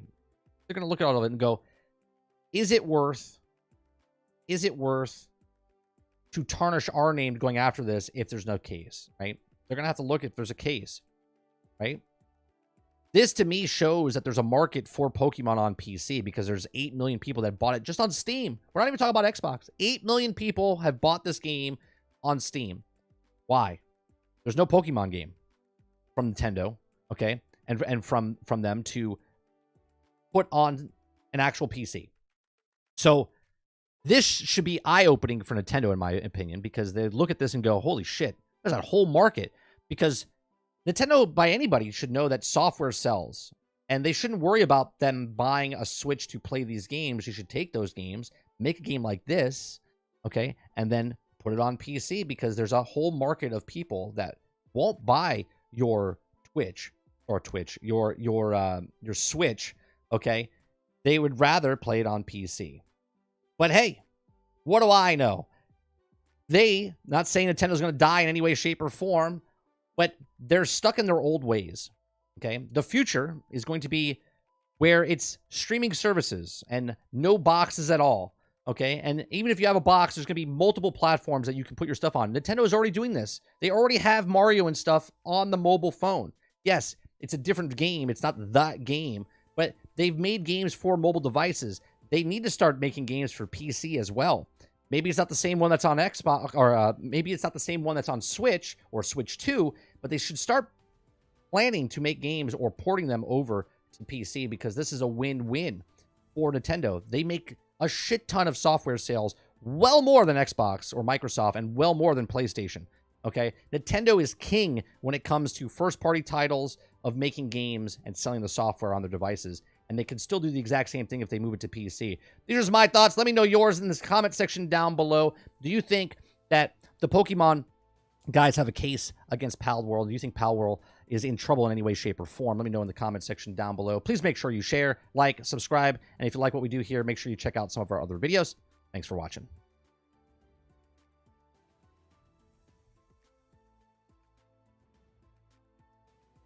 I've seen conflicting info. The CEO of the Pocket Pair tweeted they're getting death threats. Oh yeah? Let me bring up a receipt for you.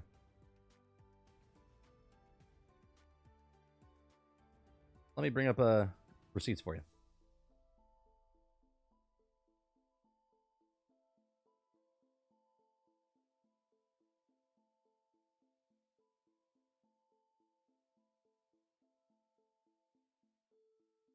Where is it?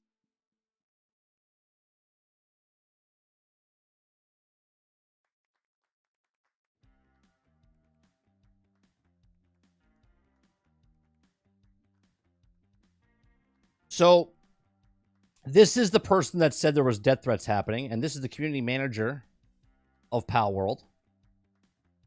We have received no death threats from anyone regards to console support. No threats from any Xbox, PlayStation, or PC player about anything console or platform related.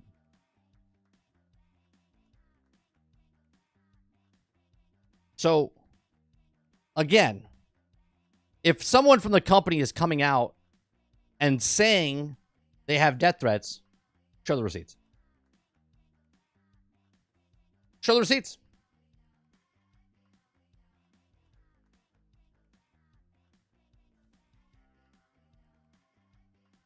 It's not that hard.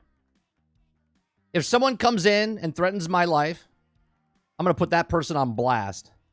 Because if you're so proud of yourself to threaten someone's life, then I'm gonna make sure everyone knows you. Call it doxing, call it whatever, right?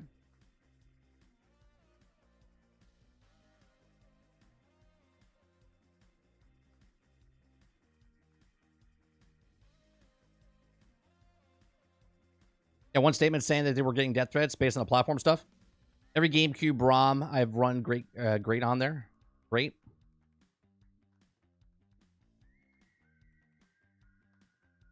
People making stuff up? Yeah. For clout. Which, in my video that I created, okay, that happened 2 days ago, that I uploaded yesterday, okay, people want clout, and people don't take responsibility, and people don't ever show receipts. They always say death threats, but they never show the death threat receipts. They're angry at the person giving death threats, but they care for that person where they don't want to call them out. Because some guy was saying Xbox fans were sending death threats. So the manager was clearly clearing the air by saying no death threats, and they made the related platforms. I believe they also said to stop the console wars. Yeah.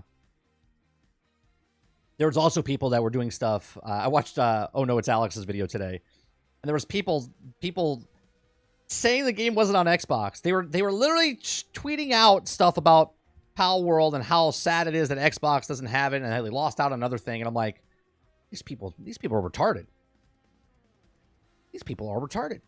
There's no other nice word to say it. There's some people that are just retarded.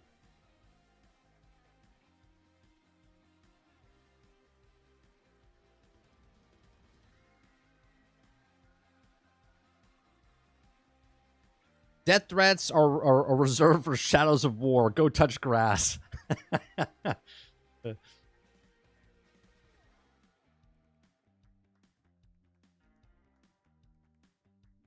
So Sony ponies are crying again, sending death threats.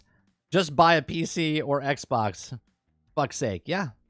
Everybody says, I put 2 tweets into Pal World section, one from the CEO and from the community manager saying there are death threats. Again, in my video yesterday, if you're going to say there's death threats, then show the receipts. Don't come out and say there's death threats and then show nothing.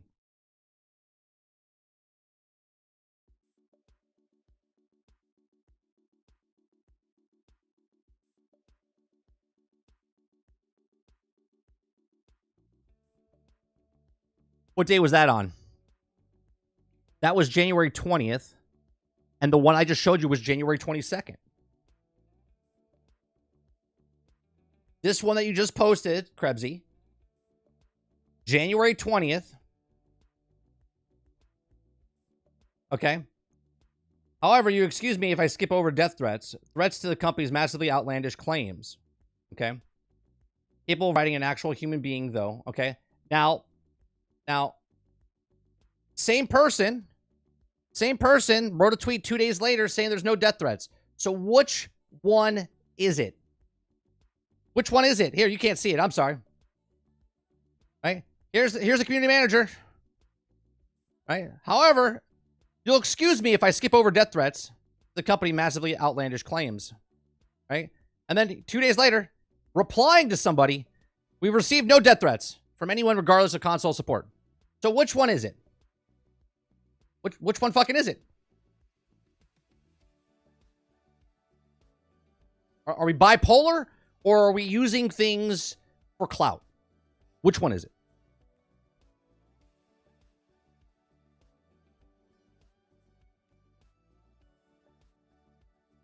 Because I'll tell you what, it's pretty disgusting.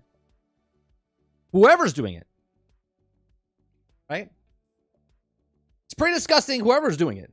If it's the community manager, if it's the people on YouTube, whoever it is, which one is it? Right, someone's lying. Which one is it?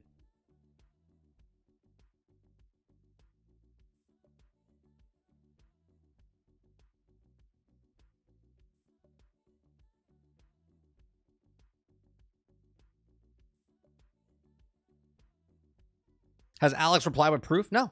No, there's never proof. Anytime someone ever says, I've got death threats, show me. Show me. Show me who it is. Post it. Put it in the article. Put it out to the news sources. Show us who does the death threats and saying I've gotten death threats.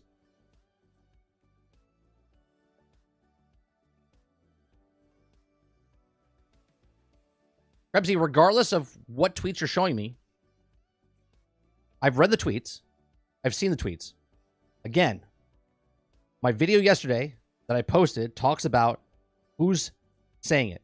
Is there death threats or there's no death threats? The point is, show the fucking receipts.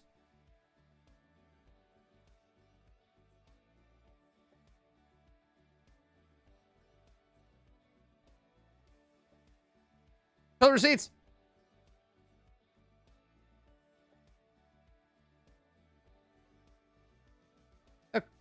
Here's my nice little video right here.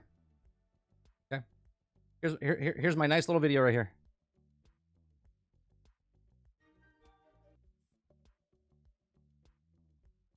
Nicely framed up. Pal World devs received death threats, or did they? Okay. The actual look at that. Isn't that nice? Look at that. Look.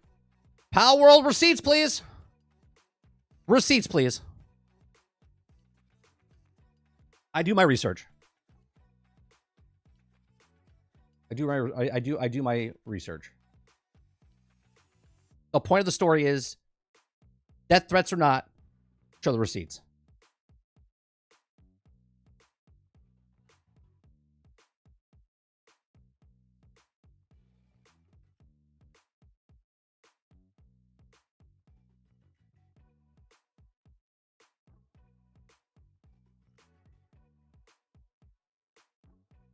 The story is crazy. It really isn't, though. It's crazy because people just make up shit. Exactly, Rose. Exactly right.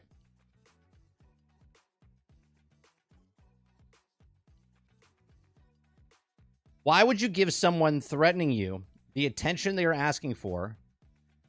You don't need to show the receipts. You need to handle it legally, in my opinion. No, see, in the court of the public opinion, if I say I'm being threatened, then people just start making this shit up. Don't threaten 30 NSG, right? Fuck 30 NSG, right? Whatever the sides are. But if I show the receipts of the actual person making death threats, case closed. Case closed. You bringing attention to someone giving you death threats is still bringing attention to death threats. The person that's doing it to get attention is getting that attention because they're getting articles written about them and doing it. You're going to get that regardless. So you might as well show the receipts, and then that person's going to get a lot of attention. And then their channel gets canceled or their Twitter handle gets taken away, and then they just make another one. In the process, it's like someone's a murderer, but I want to protect him because I don't want to. Like, what are we talking about? Someone threatened you. Show us who threatened you. Show us the receipts who threatened you.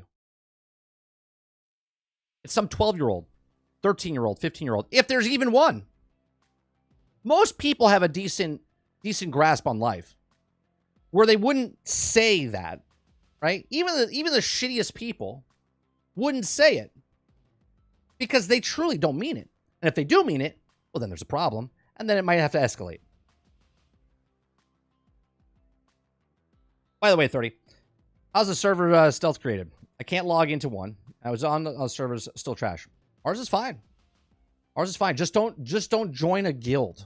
You can come in the server, but if you join, you log out, you come back in. Sometimes you can't hammer or pick up stuff. So if you don't join a guild, it seems like it's fine.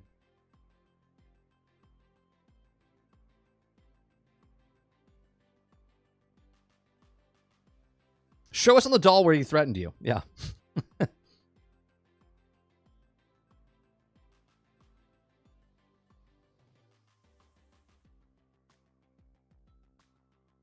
10th time you have to restart, you go up pretty fast. Go up pretty fast. I got back up to, I don't know where you were in leveling, but I was at level 9 and I got resetted, and then I went back up. It was like 2 hours. You could do up faster than that. I was, just going around doing nothing. It's also crazy when there's no receipts versus when Naughty Dog got it and they had proof. I mean, the proof of when they got death threats over Last of Us. Yeah, just show the receipts.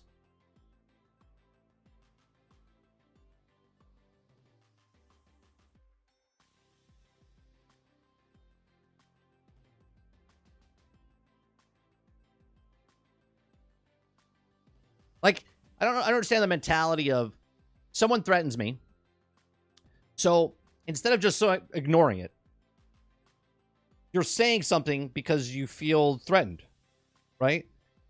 At that point, now you want to protect the person because you feel threatened. You actually feel threatened, right? That would be the reason you don't want to say anything. So then, did you report to the cops? Did you report the thing did something? Or did you just type on Twitter, I got a death threat? Like, did you take the actual steps? Did you actually care or did you not care? Or are you looking for clout? Are you looking for interaction? Are you looking for engagement? That's the thing, right? I know the answer to 99.9% of that equation there. Oh my God. They're being threatened? I'll show that guy. I'm going to buy 2 copies. I'm going to buy 2 copies. Right? And then that becomes disgusting because if you're using that as to feel sorry for us, we're just poor old... And I'm not saying the developers are doing this because they came out and said that there was no death threats. But they also said there was death threats. So which one are you doing? What side are you on? Which side are you playing? Who are you playing?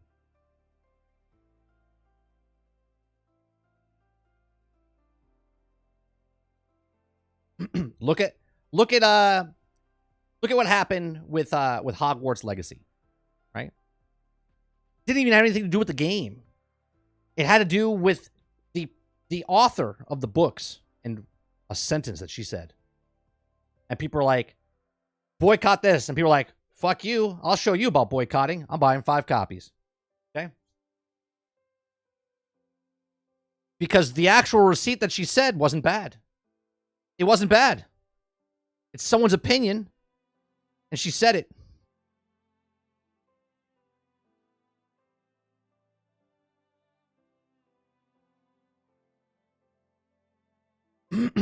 No, Travis didn't get her to death.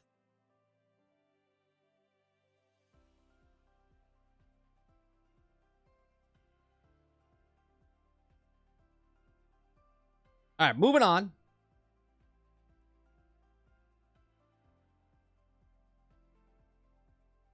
We're gonna watch this. I like watching Force Gaming. Sorry about the visual there. We'll go there, and we'll rewind. He played 50 hours of Enshrouded. We watched Legacy Gaming the other day about Enshrouded, and I wanted to know more about it. I like Force Gaming. He kind of like dives in, talks about it, really like level-headed type of stuff. So he's going to tell us more because he likes to dive into games. He's like me. That's why I like watching him.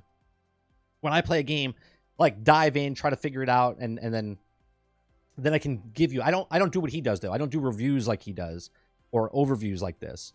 Okay, so we're going to watch this. We're going to listen to what he has to say about it. I'll pause in between. If you want to watch the actual video, you can go check out in the description down below. All the news articles and stuff that we have are in the links in the description down below.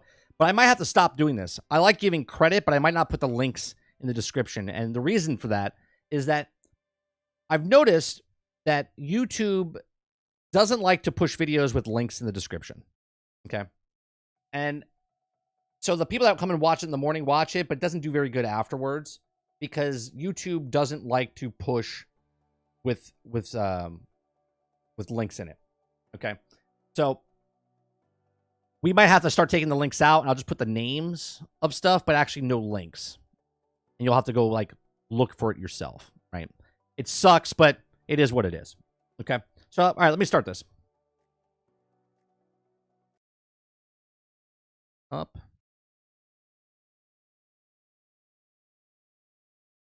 Today, I am quite happy to let you know I think Enshrouded is a very good game. I've been playing pretty much non-stop this past week and still can't get enough. In fact, I have every intention to keep on playing after this review goes live. The game has just totally sucked me in, taking me by surprise with the sheer size of its world, variety of locations and enemies, great feeling combat, and an overall high quality of content across the board. This is exactly the sort of survival game that I have wanted for some time. It has all of the basic survival features with gathering, crafting, and building, but what is really at the forefront is a heavy emphasis on exploration, discovery, and classic fantasy RPG elements, all of which has left me regularly feeling similar things to what I felt playing games like Valheim or Skyrim. And no, I'm not saying that Enshrouded is just like those games. It isn't in many ways, but rather that the sense of discovery and desire to keep on exploring that it creates is very much along the same lines. And for that reason alone, I've been loving my time with this game. Now, I'm going to talk a bit more in detail about the things I like and also the things I dislike and could use improvement. But first, I want to give you a rundown of what Enshrouded is all about. I don't think so, Water. I don't think this is going to be the... You can't capture what Palworld's doing. You can't. It's like when Wii Sports came out and sold as much as it did and the phenomenon it was. A game comes by and does this, and it's just organic. It's like a freight train, right? You can't stop it, and you also can't predict it. Nobody can predict what game is going to do good or bad. Just think about this, right? We went from the day before to Once Human. Once Human came and went. Now, obviously, they just closed their beta or whatever, right? People were talking Once Human, Once Human, Once Human. Did good numbers and everything. But all of a sudden, it's quiet. That's going to happen to Palworld as well, right? People are going to play it. It's going to be big in the news. And then all of a sudden, it's just going to die down. And then when the next game comes across, whatever that game is. But I think it's bad timing. Like, some think it's good timing. If you notice on Twitter, Enshrouded, Dune, and Nightingale have been doing advertisements. Why? Because the same type of game is out there. But there's something about Palworld that's different than those three games. Yes, there's the survival game, but they're not the same. To give you just a clear picture of what the game is. Now, officially, they are referring to this as a survival action RPG. You start off waking up with nothing but a pair of shorts and are asked via the main story quest to go out, gather resources, and begin construction on a base. Although, even right from the start, things are open to be approached as you please, with a nearby cave system and ruins that are begging to be explored. Now, doing so will introduce you to combat in the game as you take on a few basic enemies, as well as rewarding you with some loot and I could see myself putting like 30, 40 hours into this game, and that's not a bad thing. I don't see myself putting hundreds of hours in this game, but I think Enshrouded could be that game. Now, Palworld, I'm already at 30, 40 hours. I might be at the same level with that game and go, you know what, I'm kind of done. But there's something about Palworld that I want to keep going. Like, we just opened Barney the Dinosaur. I'm sorry, Dave the Dragon. And I kind of want to see what he's about. Right, I want to level him up. There's a lot more stuff to do, and yes, there's stuff to do here, but the tone of this game just feels different. And consumables, and this rewarding of exploration is a theme that continues throughout the game. Now, eventually, you'll start gathering some stones, and you'll have the materials needed to build your first flame altar. These are essentially plots in which you can construct buildings. Now, Oh, I just noticed something. First flame altar. These are okay, so there's that perimeter. So yesterday I said when we watched Legacy Gaming, I was like, oh, can we just build anywhere like Minecraft? It doesn't look like it. It looks like you have to build this thing to build.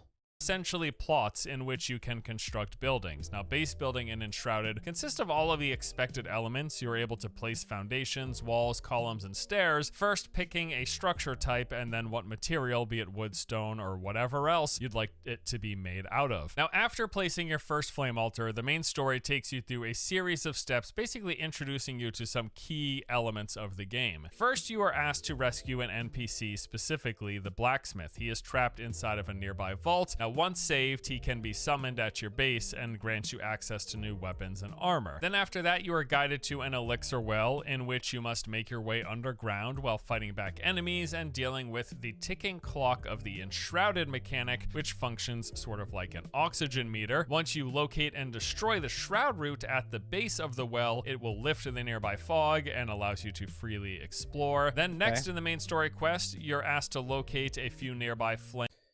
It almost feels like, I mean, it's an interesting loop, right?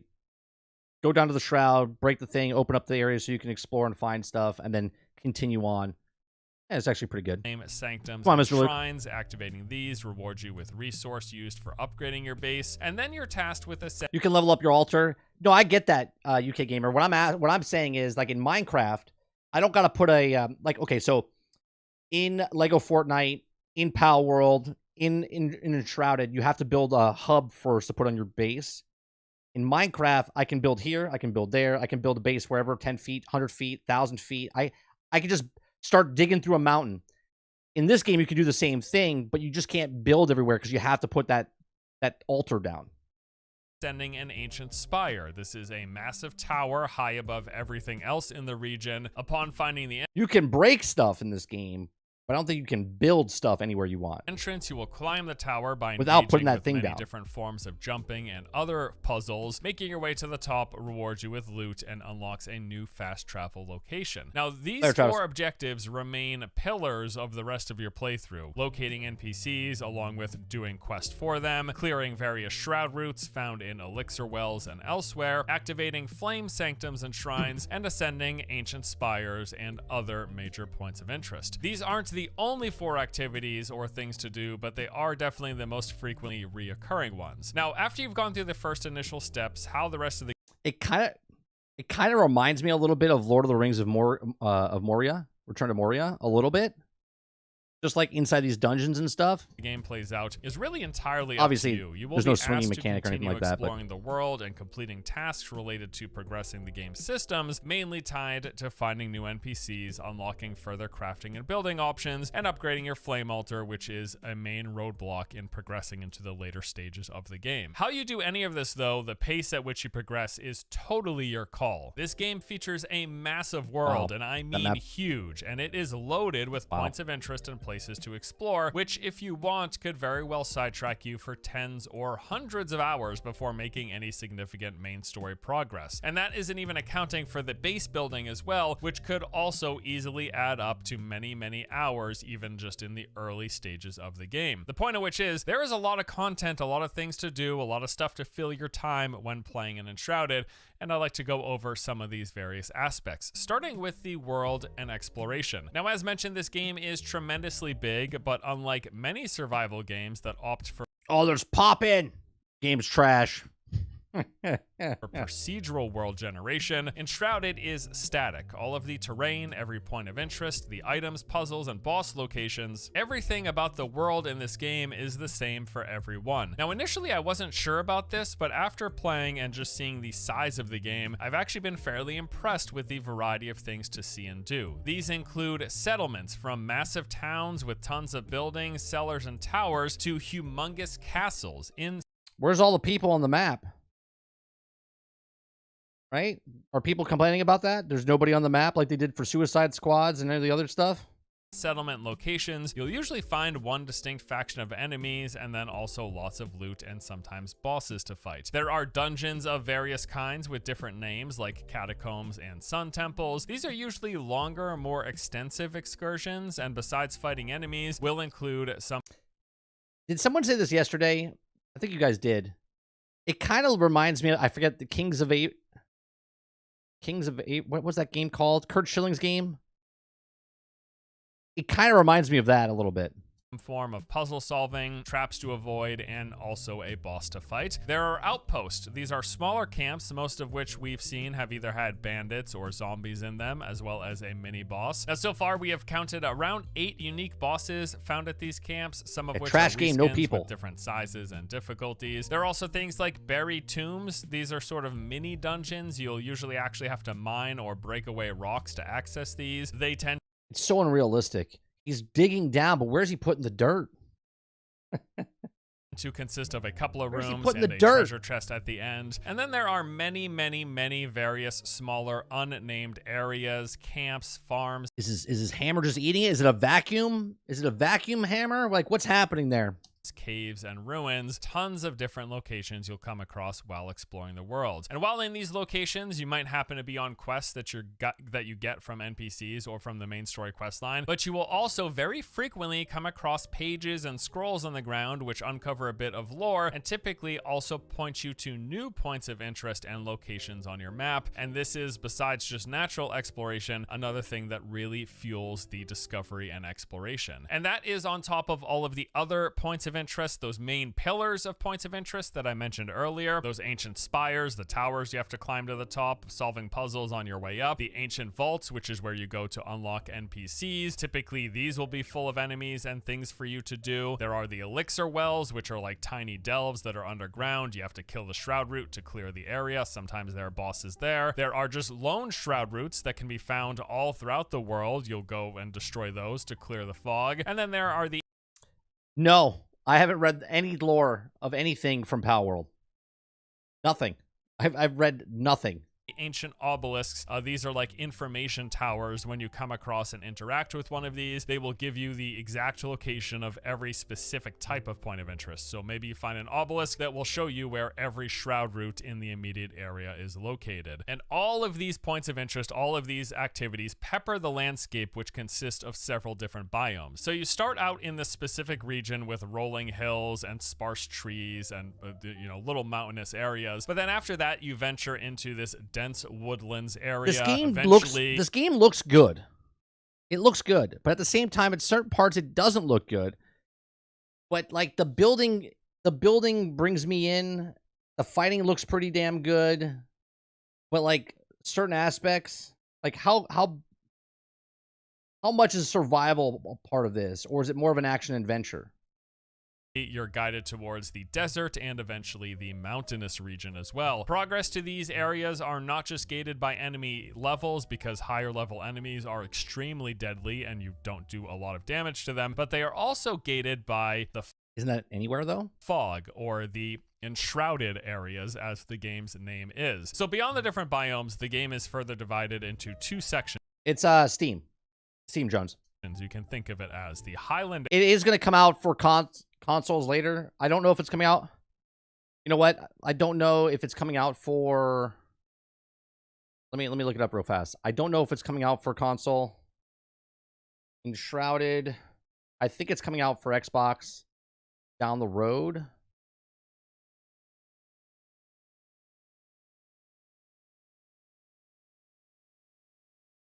Enshrouded Xbox version confirmed as PC RPG launches early access. There's no word if it's coming out for PlayStation, at least that I can see off of just articles real fast. So I think it's coming. Okay, Enshrouded console, PlayStation 5, PlayStation 4, and Xbox release 20 hours ago. Enshrouded console, PlayStation 5, PlayStation 4, and Xbox release early access. So it is coming out to all consoles down the road. Areas where you were able to freely roam without restriction, but then there are just as many lowland valleys and ravines that are all engulfed in this thick fog. It's almost like they replaced water with fog. These are areas that you can walk around, but in limited duration, because anytime you enter an enshrouded region, what is more or less a breath timer starts ticking away, giving you a limited amount of time before needing to quote unquote come up for air. This creates a sense of urgency while exploring these areas, as you'll either need to leave the fog before the timer reaches. Yuki Gamer says, I don't find it heavy on the survival, really. There's no hunger mechanic or need to sleep. I'm very early into it, though. 0, because if it reaches 0, you I wonder if it's like that now because it's early access and they haven't implemented that stuff yet. are dead. Or you'll have to search out various things like hourglass capsules or flame altars, which can instantly replenish your time. There are also things like potions and gear that can be used to extend the amount of time you can spend in the Shroud. And this system all across the board creates a really nice push and pull while exploring these specific regions of the world, the Animations look good. areas. Overall, I would say that the Shroud makes up about a fourth of the total play space. You'll enter these regions frequently, but it's not the only thing you'll be doing. You'll spend much of your time in the higher land regions, periodically going into the Yeah, hunger is always a balance of stuff, right? Hunger can be annoying. I find it a little annoying in certain games. Some games do better than others in balancing that type of stuff, Jones. Shroud, to clear the elixir wells, to clear Shroud routes, and to accomplish the objectives of certain quests. But most of the playtime is spent above the Shroud regions. Exploration in this game, with all of this stuff coming together, I have found incredibly enjoyable, especially when coupled with all of the movement potential with things like a double jump, you have a grapple hook and a glide. There's the fact that the world is made up of voxels that can be destroyed, letting you make little nooks in a hill, allowing you to more easily climb your way up, or letting you break through walls or roofs. Like, this definitely isn't a game that has one clear, definitive. So is there any kind of, if a door's locked, can I just dig around it? You know what I mean? Like, if I see a treasure chest through a thing and I can't pick the lock, can I just break under or dig underneath the ground? Path for you to get to point A to point B? No, this game has tons of freedom of exploration, and coupled with all of these systems and the diversity of points of interest, all the different locations and the biomes, throw in the Shroud system into the mix as well. Exploring in this world has just been incredibly enjoyable and satisfying. I like exploring. I really, really like it. Now let's talk about NPCs and the crafting system. So at the very start of the game, crafting is done. This is why I like Force Gaming, right? He does, I like ACG, I like him, I like Skill Up. They do a good job, but I watch them for each of their own things, right? I like Force Gaming because he goes in depth with stuff. He has all the answers that you're asking, that you're wondering. On the go, you've got field crafting, where you're able to make the basic tier 1 tools, weapons, armor, ammo, torches, bandages, etc. You then will learn how to set up a workbench after making your first flame altar. This lets you build additional tools like traversal items. You can make your glider and grappling hook there, along with a ton of different base building related stuff. But then after that, everything comes from NPCs. These not only open up a new It's weird that all those NPCs are just standing in line like they're waiting for work to happen. Looks like I'm picking them up outside of Home Depot. Crafting options. They also help towards general progression in the game and also feed into each other, especially when you get to late game. For example, certain NPCs will require parts from other NPCs in order for you to create things. Now, all NPCs will have tons of different quests. First, you're asked to find the blacksmith, as mentioned earlier, and he will have several quests for you, examples of which are, he'll give you a quest to find the next NPC chamber. So after the blacksmith, you're asked to locate. Still weird. They're all just like lined up. All right, children, line up. It just looks weird. The alchemist. You'll also get quests from him and the other NPCs to go to different points of interest to collect. I mean, it makes sense from a gamer's point of view, Altern, right? Because why would you place them all around the thing so you have to run all over the place? You just put them in a line so you can just run up to them. Do you know what I mean? No, I figured that, gamer. I just said it looks weird. It looks weird that they're all just standing in a line.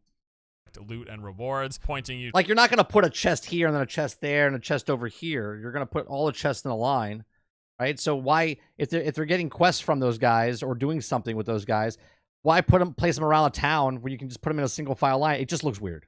To catacombs, towers, sun temples, and all sorts of areas where you'll get some sort of loot. There will be chain quests that take you to a few different locations on hunt for a rare tool, which will then be used to upgrade that NPC's stations or unlock new crafting facilities. NPCs will also give you hints on where to find new resources, occasionally actually pointing to their exact location on your map, because as you move through the game's different biomes and you progress, like many survival games, they introduce new versions of ore, new versions of wood, new consumables and collectibles, and just new resources for you to gather. And other various points of interest will be pointed out by your NPCs, granting rewards such as new weapons, glider or grappling hook upgrades, new building blocks, and plenty of other useful stuff. Now, generally speaking, here's what each of the NPCs in the game do. So first, there is the blacksmith. This is the initial guy you get. He introduces you to the mechanics of crafting.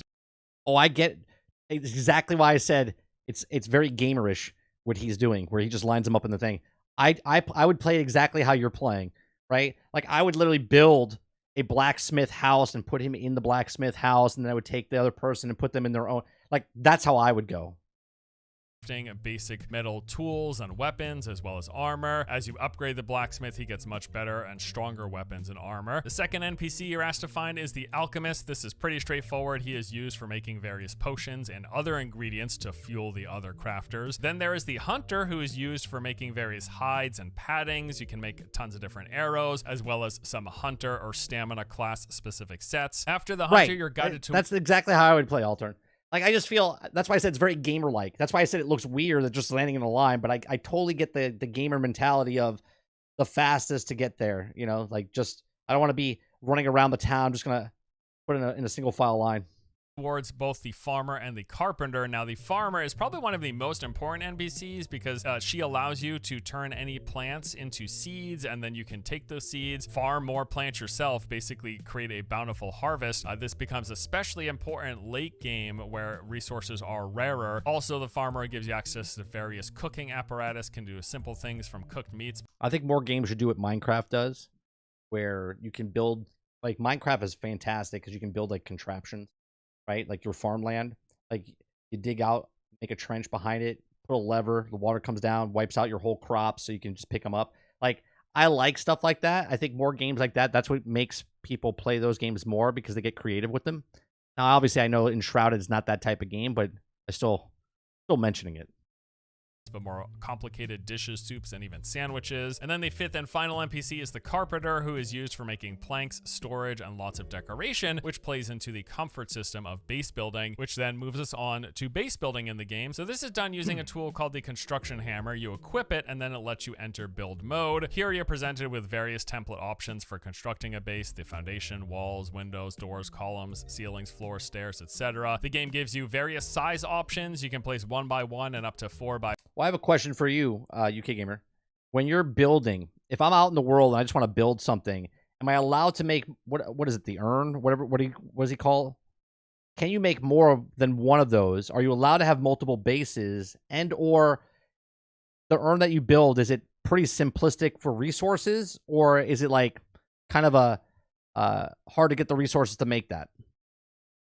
4 variants. Place them however you want using whatever materials you've discovered so far. So you start with wood and then move into various forms of stones and metals. The game does also have terraforming, although I haven't personally used That's cool. much of it. You can use it to manipulate the terrain. Probably the biggest thing with the base itself, though, beyond being a place to store your NPCs and all of the various crafting stations, is the comfort system. This is a super important element of the game as it provides a massive buff to your stamina, increasing your max stamina as well as the stamina regeneration. So you raise your comfort level by basically putting certain items inside of your home, usually all sorts of different...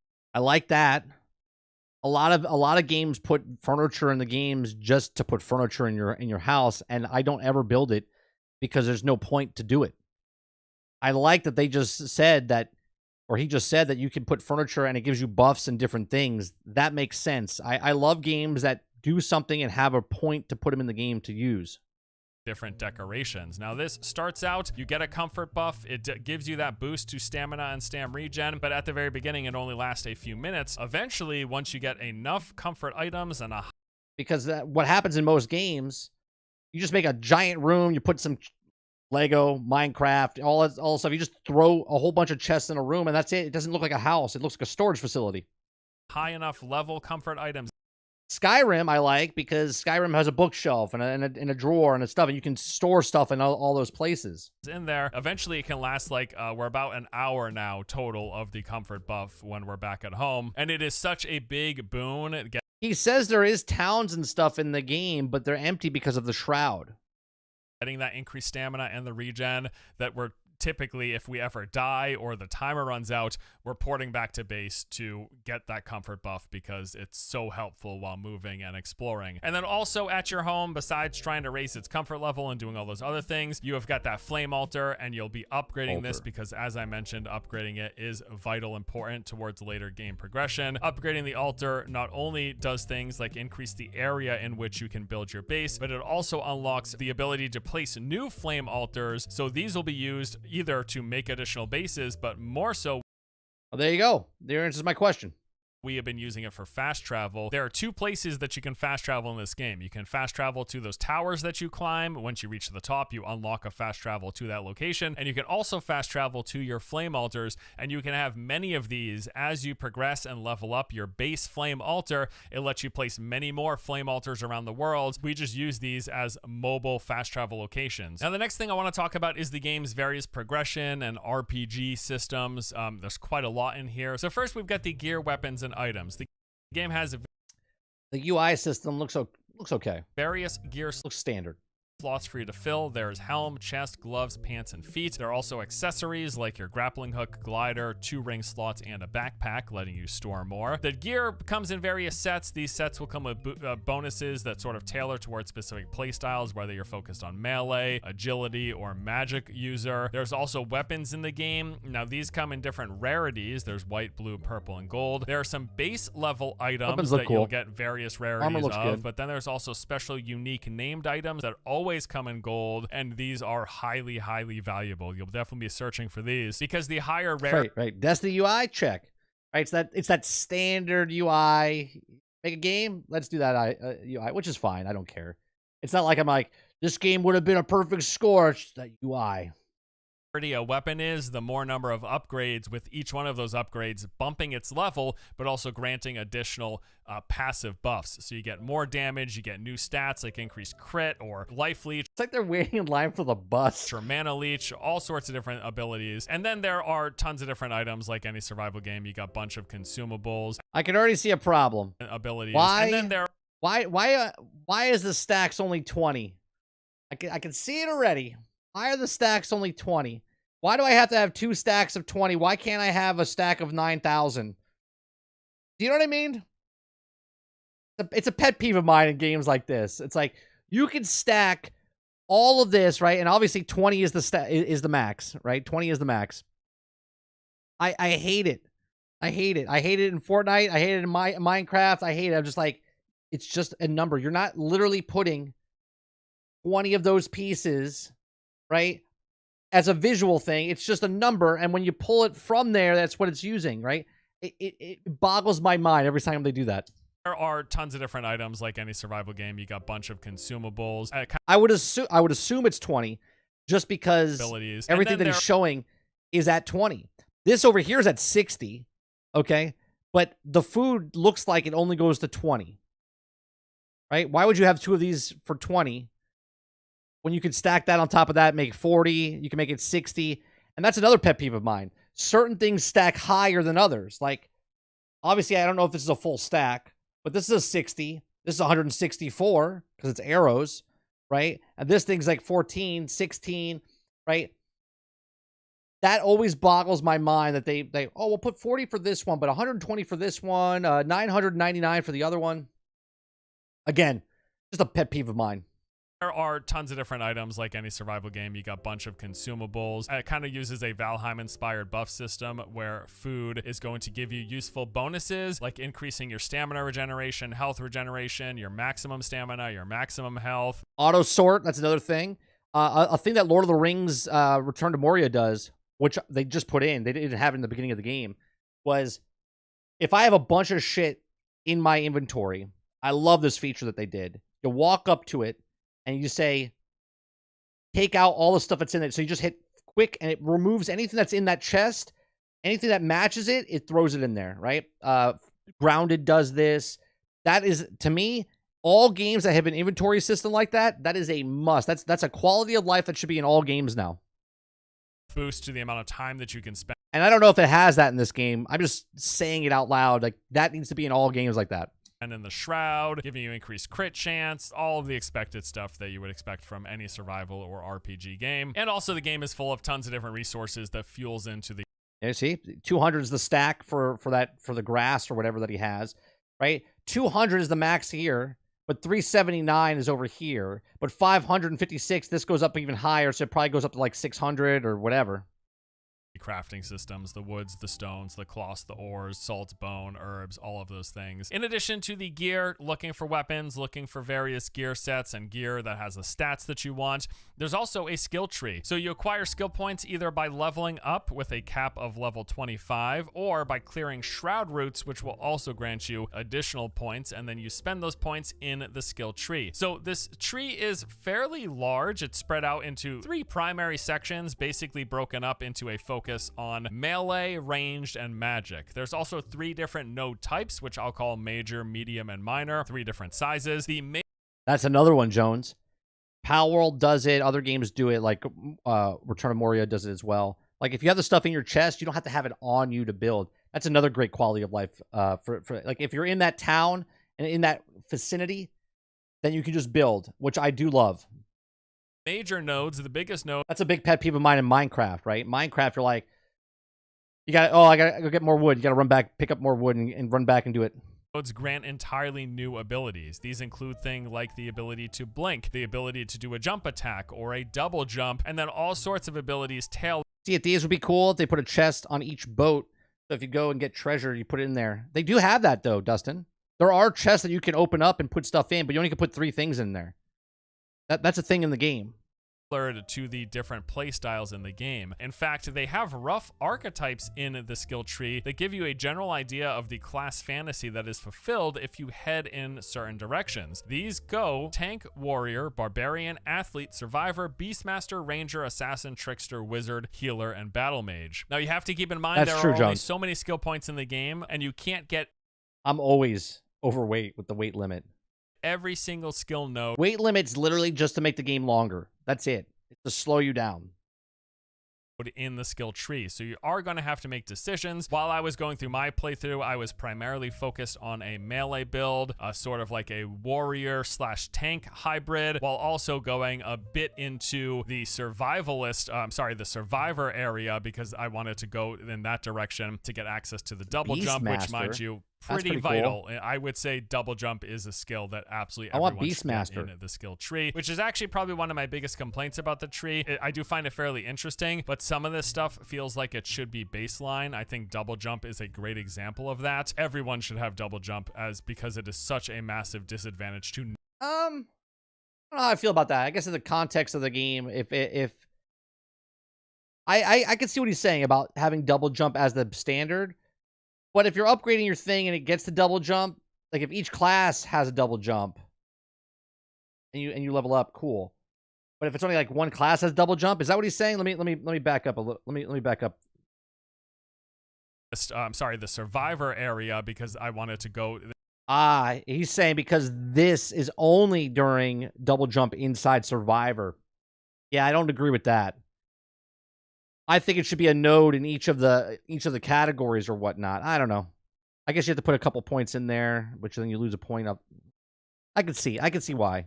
In that direction to get access to the double jump, which, mind you, pretty vital. I would say double jump is a skill that absolutely everyone should get in the skill tree, which is actually probably one of my biggest complaints about the tree. I do find it fairly interesting, but some of this stuff feels like it should be baseline. I think double jump is a great example of that. Everyone should have double jump because it is such a massive disadvantage to not have double jump when it comes to trying to navigate this world. Outside of those major nodes, you have got minor nodes, which will add strong but useful buffs like flat % damage increases for the various types of melee. Right, Altern? I feel like they do it on purpose. It's almost like when you buy V-Bucks or something like that, right? Like you pay for this, but you're just a couple short and you need to buy more. I feel like if you're doing a full stack, you run into a rock, it should break down and it shouldn't break over what you have, so you have to come back. It should be like you put the whole stack in and then you can run back. So one rock is like one trip instead of, all right, I'm full, I gotta run back and finish it off, and then I hate that too.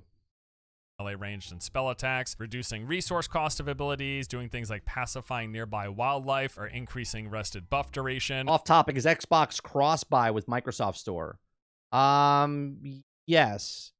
So like if you buy, yeah, because it's play anywhere. You just got to read, it's play anywhere. Usually when you buy a game on the Microsoft Store or Xbox, it's play anywhere.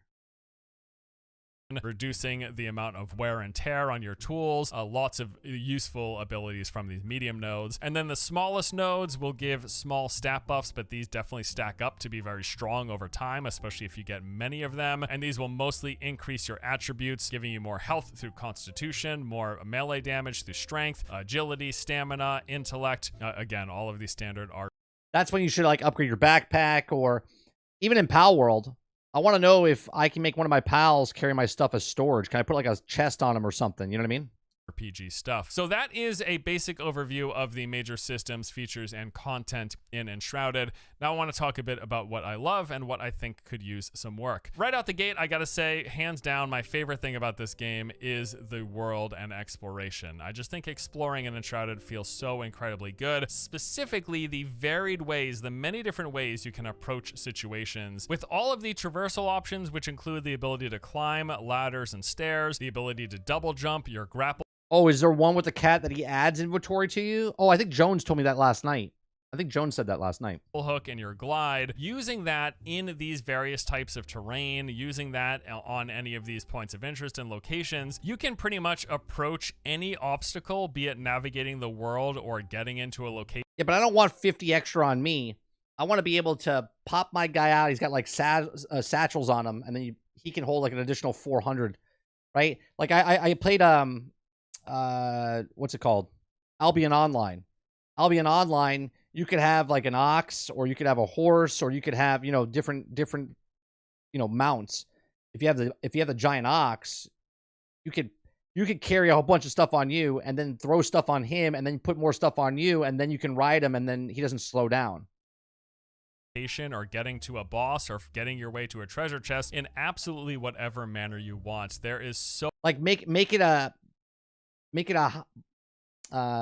where if you bring that pal out, he can't go away, right? So you can't call another one out if he's got stuff stored in him. You know what I mean? Like if you call him out as storage, that's what he is. So you're not trying to attack anybody. You're going on scavenging hunts to grab a bunch of stuff.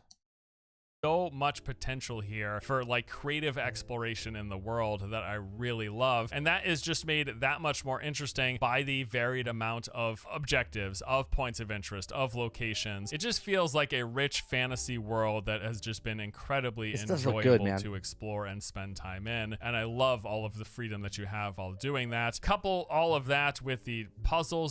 Yeah, that's what I'm saying. The pal carry the stuff for you. That's what I would like. Like he's like an elephant. You get the elephant, maybe you could put some saddles on him, like satchels on him, and then he can carry a whole bunch of stuff for you. That there are to solve, the jumping puzzle. So if I want to go out to go mine some ore, right? I bring the elephant with me. But now because I bring the elephant out, once he's out, I can't shrink him back into my pouch because I got stuff on him. So then maybe you can do that. I don't know. I'm not there yet, but it would make sense to me. Instead of just adding 50 to me, I would like, if I get the mammoth, that he could carry an additional like 300 pounds.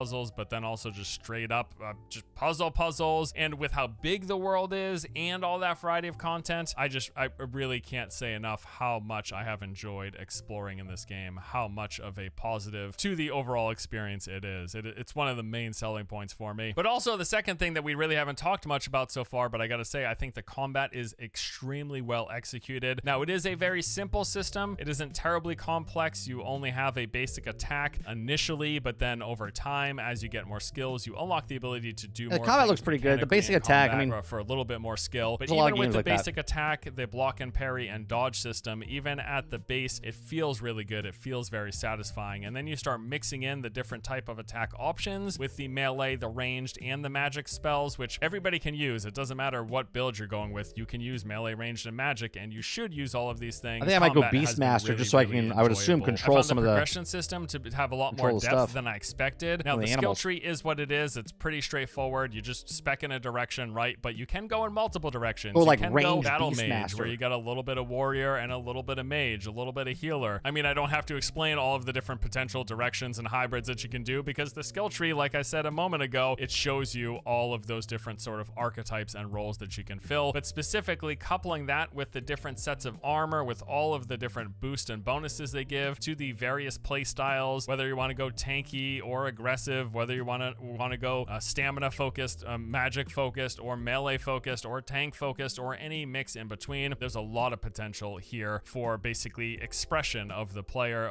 RPG class expression. And the last big thing that I've just really appreciated and enjoyed it in this game is its co-op. Now, I've played probably about half of the time solo, half co-op. I've enjoyed solo just as much as co-op, but there's so much extra fun that can be had while playing with people. I know that is generally the case for pretty much every game, but I think especially in this game, it seems. We talked about that last night with Miller, right? Games, when you play with buds, it just feels better. It just feels better.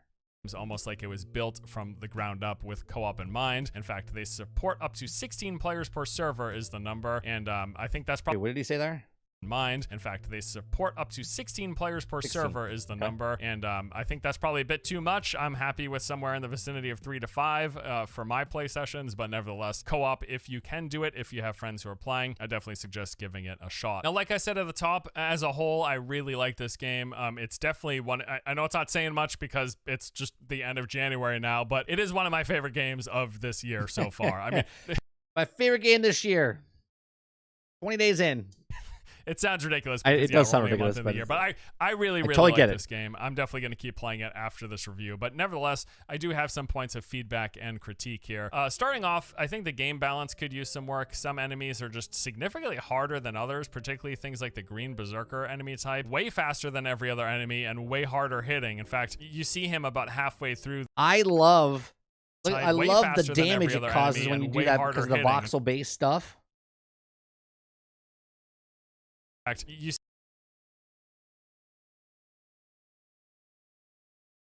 see it blow up, and it takes a chunk out of the wall. You could barely see it, but like the wall is just completely opened up now. Halfway through the game's total progression, and he still remains one of the toughest enemy types in the game, even once you get to the late game. I would say that the bosses are generally cool, but they feel a little imbalanced as well. Either you are over leveled your game of the year so far, easy, or you're under leveled and they can one-shot you and take a significant amount of time to work down. Very rarely did it feel like the boss fights when I came across them were perfectly balanced. And then also, because this game has so much freedom of exploration and movement, which is great, this also means that you can cheese pretty much every single boss in the game. It's as simple as double jumping and using a ranged attack, be it magic or a bow. That's Dead Island there for you. Yeah. Usually you can just stand out of I'm sure they'll fix that. reach of the bosses and pluck away. Because you could level up and then go fight the boss when you want to, you know what I mean? And then you can just get it from a high spot, and if you have a good enough bow, you could just do damage from afar. Their health. Pretty straightforward. I think it's cool when games have this system, but it also feels unsatisfying if you do happen to engage in it. The other thing, like I mentioned earlier, is I think there are parts of the skill tree that should be pulled out of the skill tree and just be baseline. Specifically that double jump, I really feel like that should just be a baseline ability. It's just a must-have. It's almost like, without question, an ability that absolutely everyone in the game should have, and not having it feels like you're at a severe disadvantage. There's a couple... Are you playing Assassin's Creed Valhalla, Mo? Of other examples, but the double jump is a glaring one that I would say that should be baseline for everyone, and replace that with just a more interesting stamina focused ability for people. Another point of criticism, or I guess a wishful thinking thing, is PvP. It's not in the game at all. Now, the developers have stated it's something they may consider down the road, and I seriously hope they do, because this game feels like it would just be so satisfying to engage in PvP, especially with all of the character class variety that there is between the different weapons, the different specs, decks and the different gear that you use. I just feel like PvP would be very, very fun. If that's something they could consider down the road, I would absolutely love to see it. And then another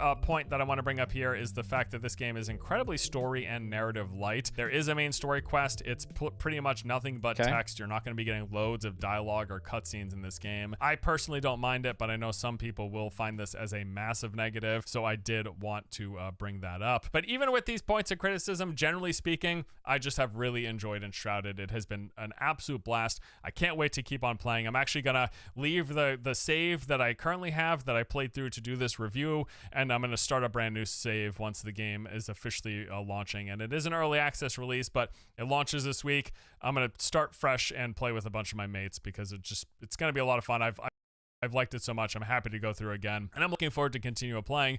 But there you go. That is going to do it for this video. There you go. Yeah, it looks good. It looks good. Yeah, a lot of games like Mo's talking about, right? Mo's talking about playing Prince of Persia and Assassin's Creed Valhalla. Certain games for me, man, just fall to the wayside, and it's nothing that the game's doing, right? It's just that I don't have time.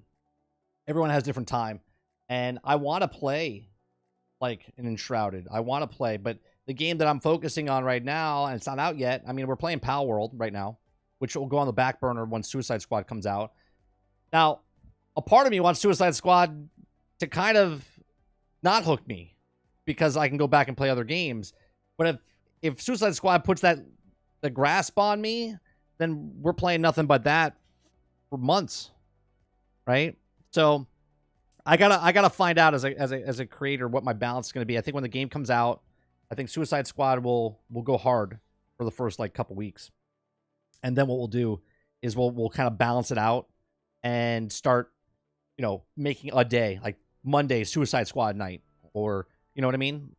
It'll slow down the progression, but at the same time, obviously I'll play a little bit off stream as well, but on stream it'll be like Suicide Squad on Mondays, maybe Division season thing on Wednesdays, maybe another game on Tuesdays.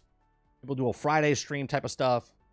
But once Suicide Squad comes out next Tuesday, we are in it. So if you're looking for Suicide Squad content or not, that's what you're going to get from me. Because I like to go, just like Force Gaming went 50 hours into Enshrouded, I like diving into video games and like playing every aspect of it and learning.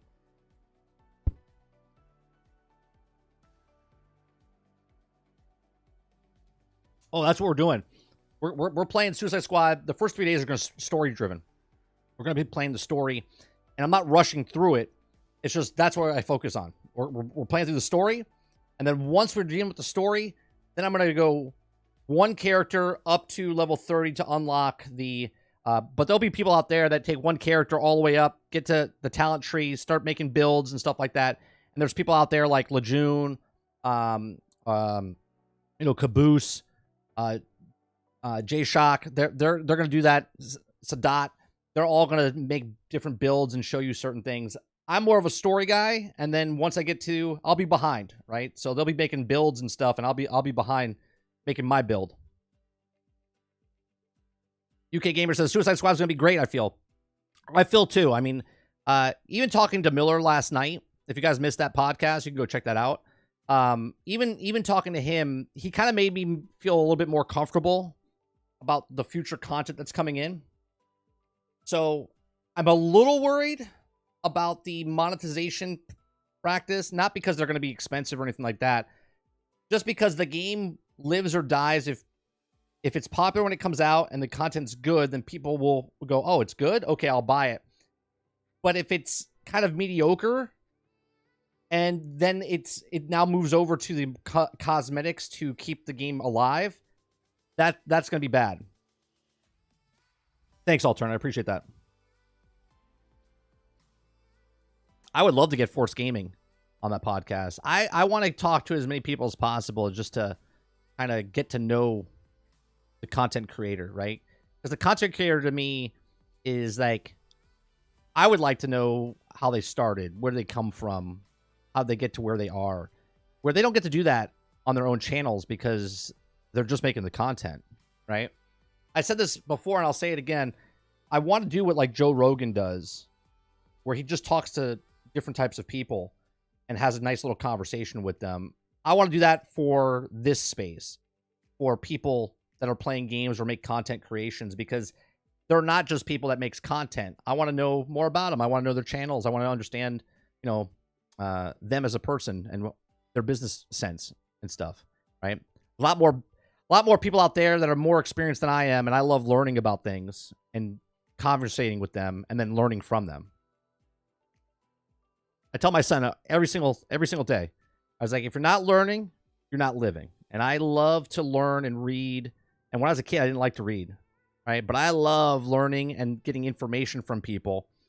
And then it shapes me on the way how I talk and how I understand things better.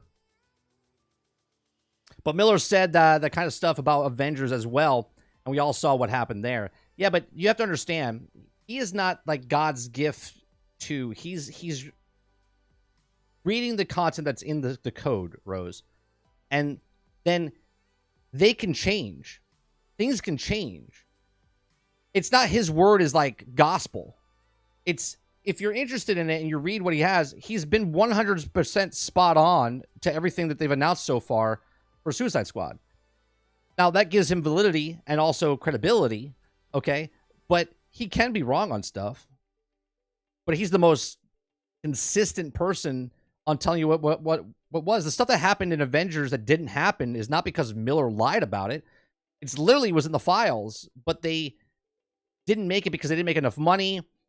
Shit happened, and then the game basically closed down. It wasn't because Miller was lying.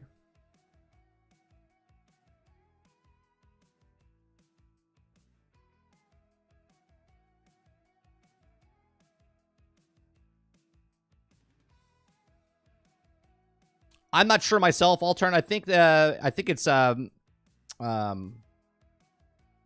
this is Freeze. Is that who it is? Or is it Quintana? I'm more of a Marvel guy myself, so.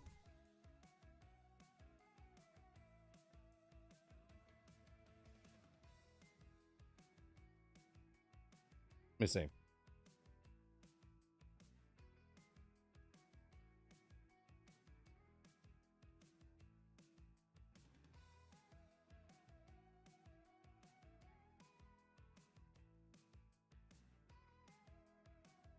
No, I think this is the person that he was talking about. Not sure, though.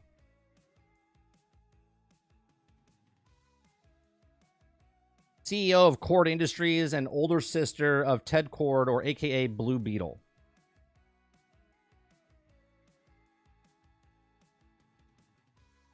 Is it Victoria Freeze? She's Mrs. Freeze's wife. There you go.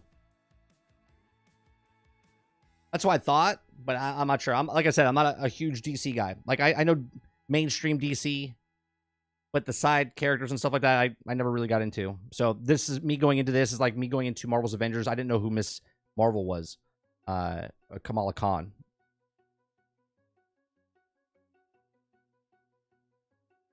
I would love to see Polka Dot Man come in. That would be cool.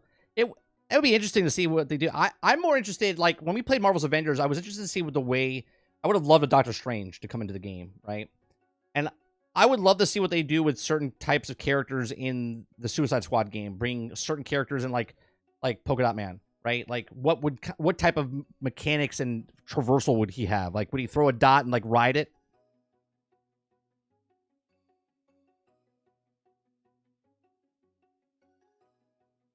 Rebsy says, I don't think Dave is bashing Miller. I think he's saying that Miller might have all the stuff today about Suicide Squad, but it's on Suicide Squad to deliver. Sure, but he's saying that he's wrong. But what I'm saying is he's mistaken because he's not in charge of what gets released. He's just telling you what's in the files. You as a person can get hyped or not hyped as much as whatever information he's putting out. But it doesn't mean that he's wrong. It just means that they didn't deliver on the stuff that they had in the files.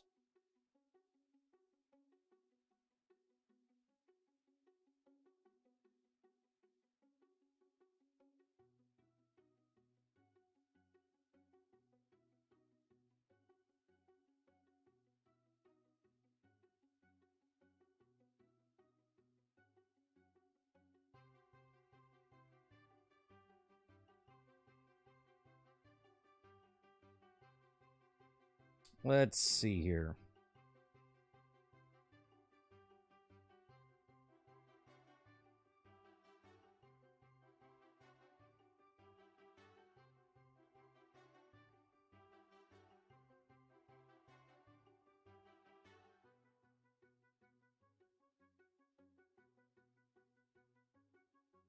Fries, Victoria Fries, primarily known as Bulls.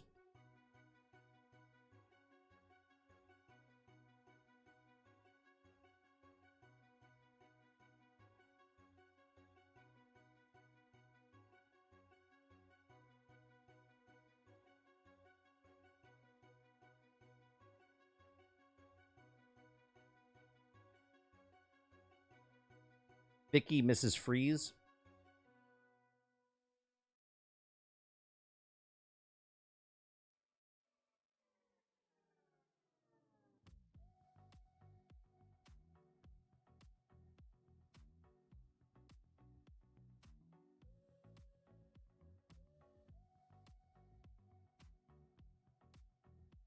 See, I'm confused though. Isn't her name Nora though? Wasn't his wife Nora? That's why I was confused with the Victoria. Is a variant of Mr. Freeze, aka it's a variant. Okay. So it's Mr. Freeze.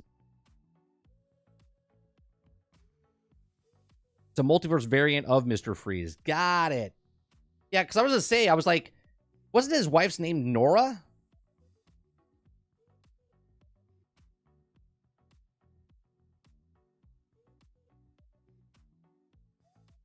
So expect videos saying that the gender swap Mr. Freeze and wow, she's a lesbian. Perhaps, but here's the thing. The variance that could happen doesn't have to be the same thing, right? A person, I mean, look at the Loki show, right? And I'm not saying it's right or wrong, and everyone can take a stance on how they feel about something, okay? But Loki was a girl, right? Different variant. I don't know. As a consumer, if I'm just looking for a fun game, I'm not going to go into it, well, they're trying to, like, I'm an adult. You're not going to trick me in thinking something. I'm just here to have fun, right? Now, obviously, there are people out there that'll be like, oh, and maybe they are trying to condition us in certain ways, but I just want a cool character to play. That's it, right? I played Thor. I played Mighty Thor. She was a cool character. I didn't think they were trying to brainwash me when they put Mighty Thor in the game.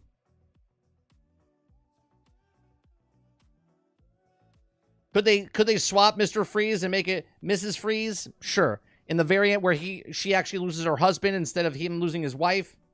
Cool. Whatever. As long as it's holding the story and make it a thing, I'm okay with it.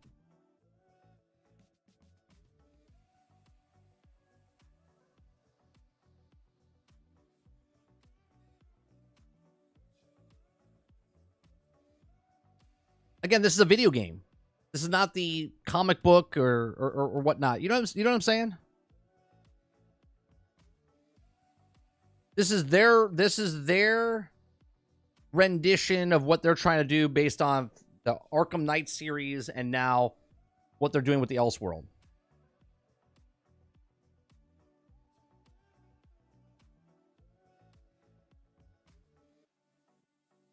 Well, that would make sense because I think what you're saying there, Mr. Luke, is I think she's the one that's coming in right before Deadshot, according to Miller. Because Miller posted a couple days ago.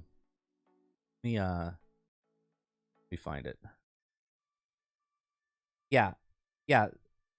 Zoe comes in season 3. And then Deathstroke comes in. I know you said Deadshot, but then Deathstroke comes in. So, but there's a connection between Deathstroke and Deadshot, apparently, in their story. It'll be interesting to see what happens there.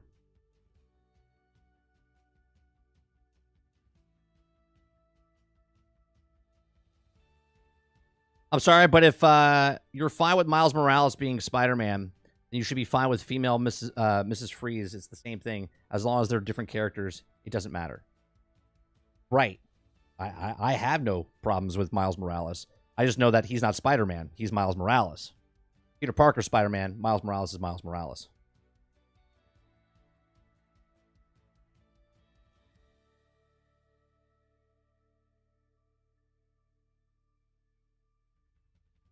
If Deadshot's in the game, Deathstroke is in the game. Now we need Sportsmaster, and the trifecta is complete. See, I'm blinded by all of this as far as the characters that I would wish they would come in. I want more of the Justice League. And Miller said yesterday, he says, I would be happy because I said I want to see like Aquaman and Martian Manhunter and Hawkman come into the game, right? And he said that I would be happy down the road. So apparently one of those people is coming in the game.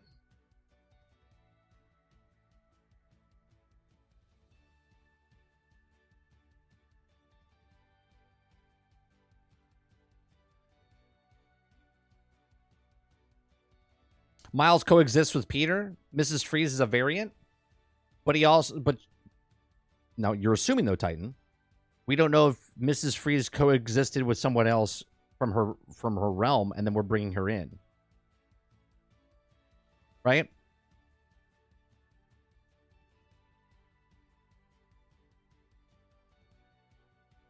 Right? They're not. Here's the difference.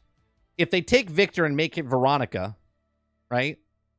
Or Victor is Nora, and Nora is now Victor. That's different than if it's in her realm, she's the scientist and becomes the bad guy of Mrs. Freeze because Victor is the altar where he's sick and died and try to keep him alive, right? And she becomes the hell-bent person to try to keep her husband alive, right? That's not a variant. That's just altered switch story, same people, but in that world, she is Mrs. Freeze, and he is not Mr. Freeze.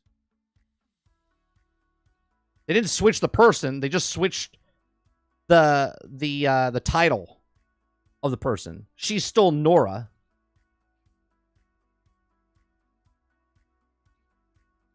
After Suicide Squad's movie, be interested to see a blood sport. When Miles first got introduced, Peter was dead. So no, he was a new Spider-Man. You see what I'm saying? Like, if Mr. Freeze doesn't exist and they just gender swap Mr. Freeze, then yes. But if they take the variant in their dimension, he's not Mr. Freeze. He's just Victor. Right? He's Victor Fry. And then Nora, his wife, becomes Mrs. Freeze to try to save his or her husband. Then that's not really a gender swap. That's just a story swap of the two characters. And again, we don't know.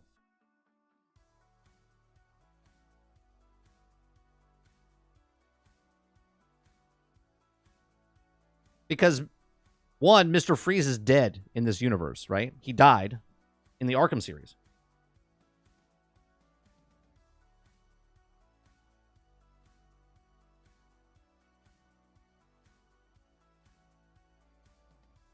Mr. Freeze won't exist. Victoria is Mr. Freeze, and she will have a wife of Nora. Okay?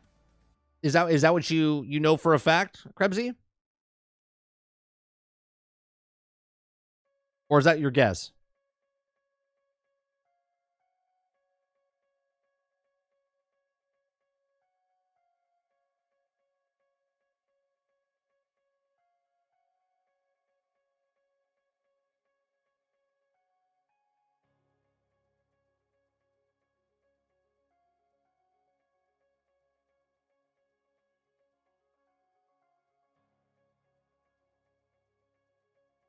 Oh, roadkill.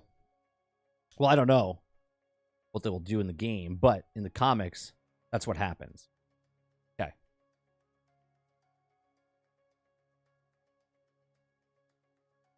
So according to this, we got one.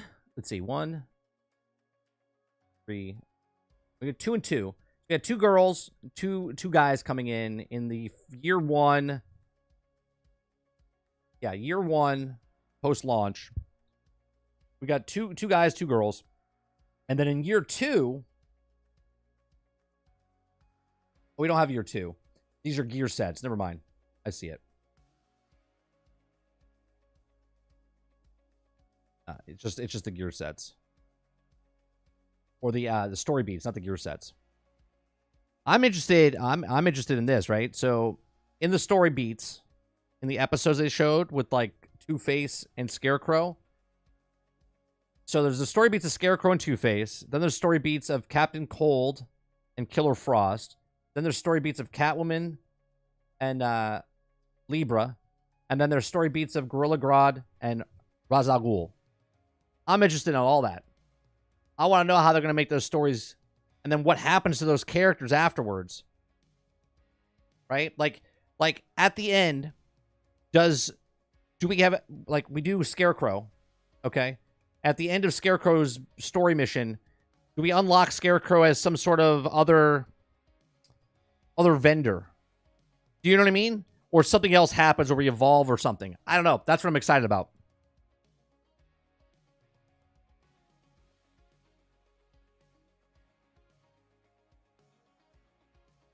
Would a good story involve better gender ratio?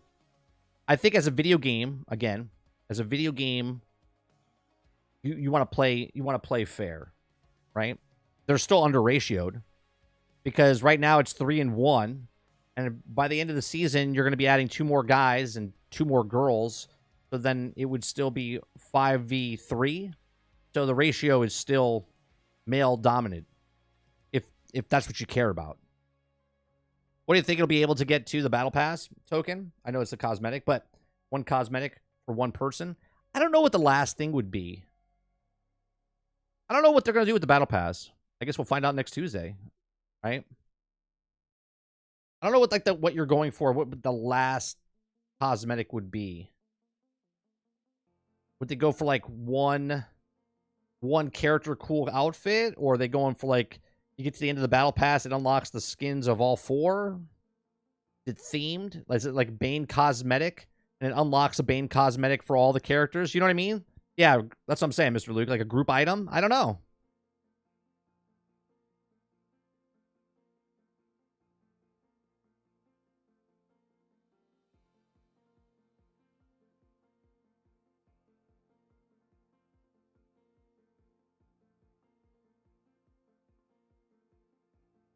We'll find out. I want to know when launch is next Tuesday. Is it midnight Monday? Or is it like Tuesday at 9? Like when does it go live for New Zealand? Is there information on that?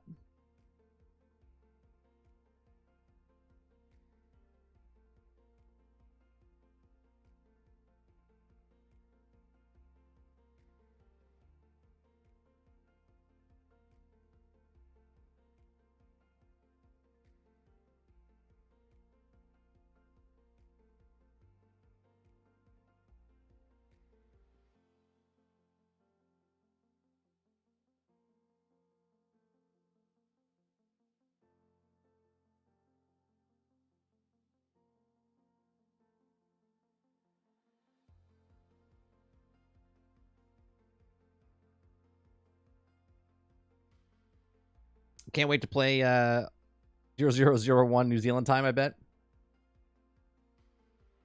PlayStation New Zealand, 12 a.m. 12 a.m. For Steam, it's probably going to be at 1 o'clock the date because Steam never gets midnight releases. Okay. What did you play the beta on your Xbox? And if so, how did you play performance-wise? Oh, I played the alpha on my Xbox, and it ran super smooth. Super smooth.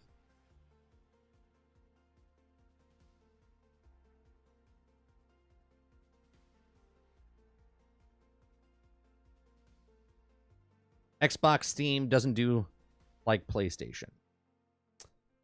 I wonder if we look it up. Or if they have a... Actually, they'll probably answer that tomorrow. There's questions going out tomorrow. They'll probably answer the question tomorrow. There's a Q&A tomorrow.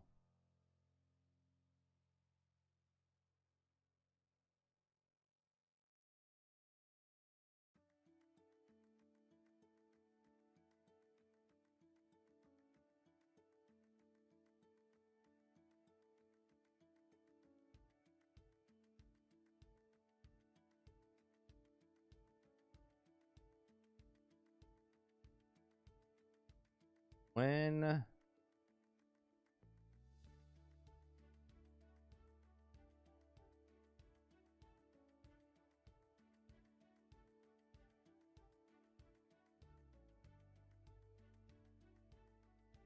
it says February 2nd.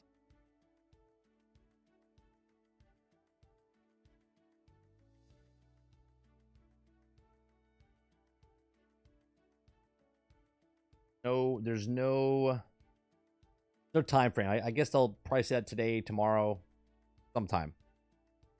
Or maybe Monday. I don't know about Xbox, but Steam usually don't do are also games that get midnight releases, but not often. Early access, so. Right. I'm assuming it's like 9 o'clock a.m.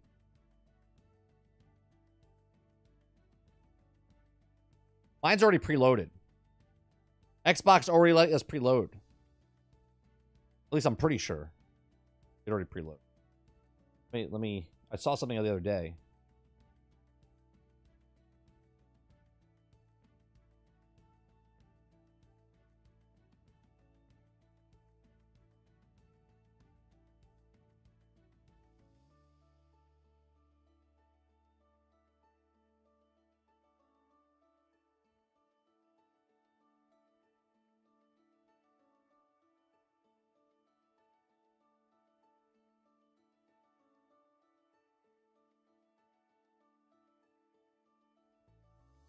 That's not what I did. Not what I did.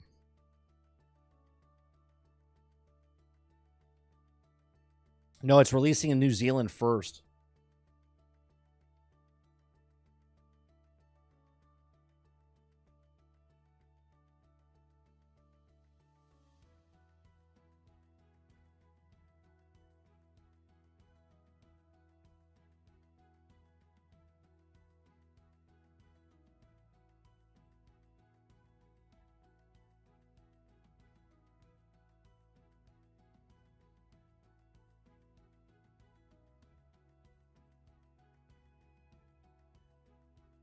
Yeah, it's pre-installing right now.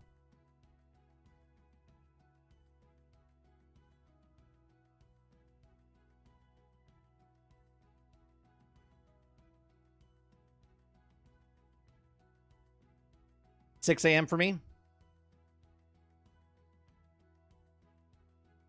It will be 11 a.m. in the UK. 6 a.m. for you. I assume since I already read that. Yeah, the deluxe edition preloads January 28th on PlayStation. You're playable on the 30th at midnight. Yeah, I'm been. Oh, so Monday. So we could play at midnight Monday.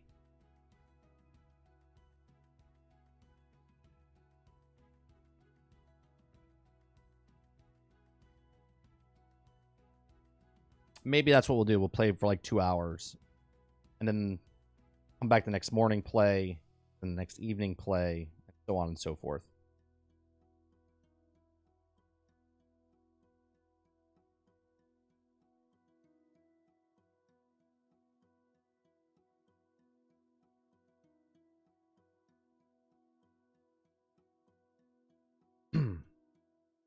All right, it's 12:45. I got things to do. I appreciate you guys coming out and hanging out with us this morning. If you'd like to help us out in any way, shape, or form, hit that like button down below. Hit that subscribe button. If you'd like to go above and beyond that, you become a member as little as $5. We do live streams Monday through Thursday from 10 o'clock in the morning till noon Eastern. We do uploads each and every single day. We do gameplay Monday, Tuesday, Wednesdays, or we do podcast Wednesday or Thursday nights. Tonight is Generation X Gaming, the weekly podcast that goes over a few of the top stories from the past week. We rant along the way. So come out and check out the podcast with me and Sarge tonight. Other than that, you guys have a great rest of your day. Peace.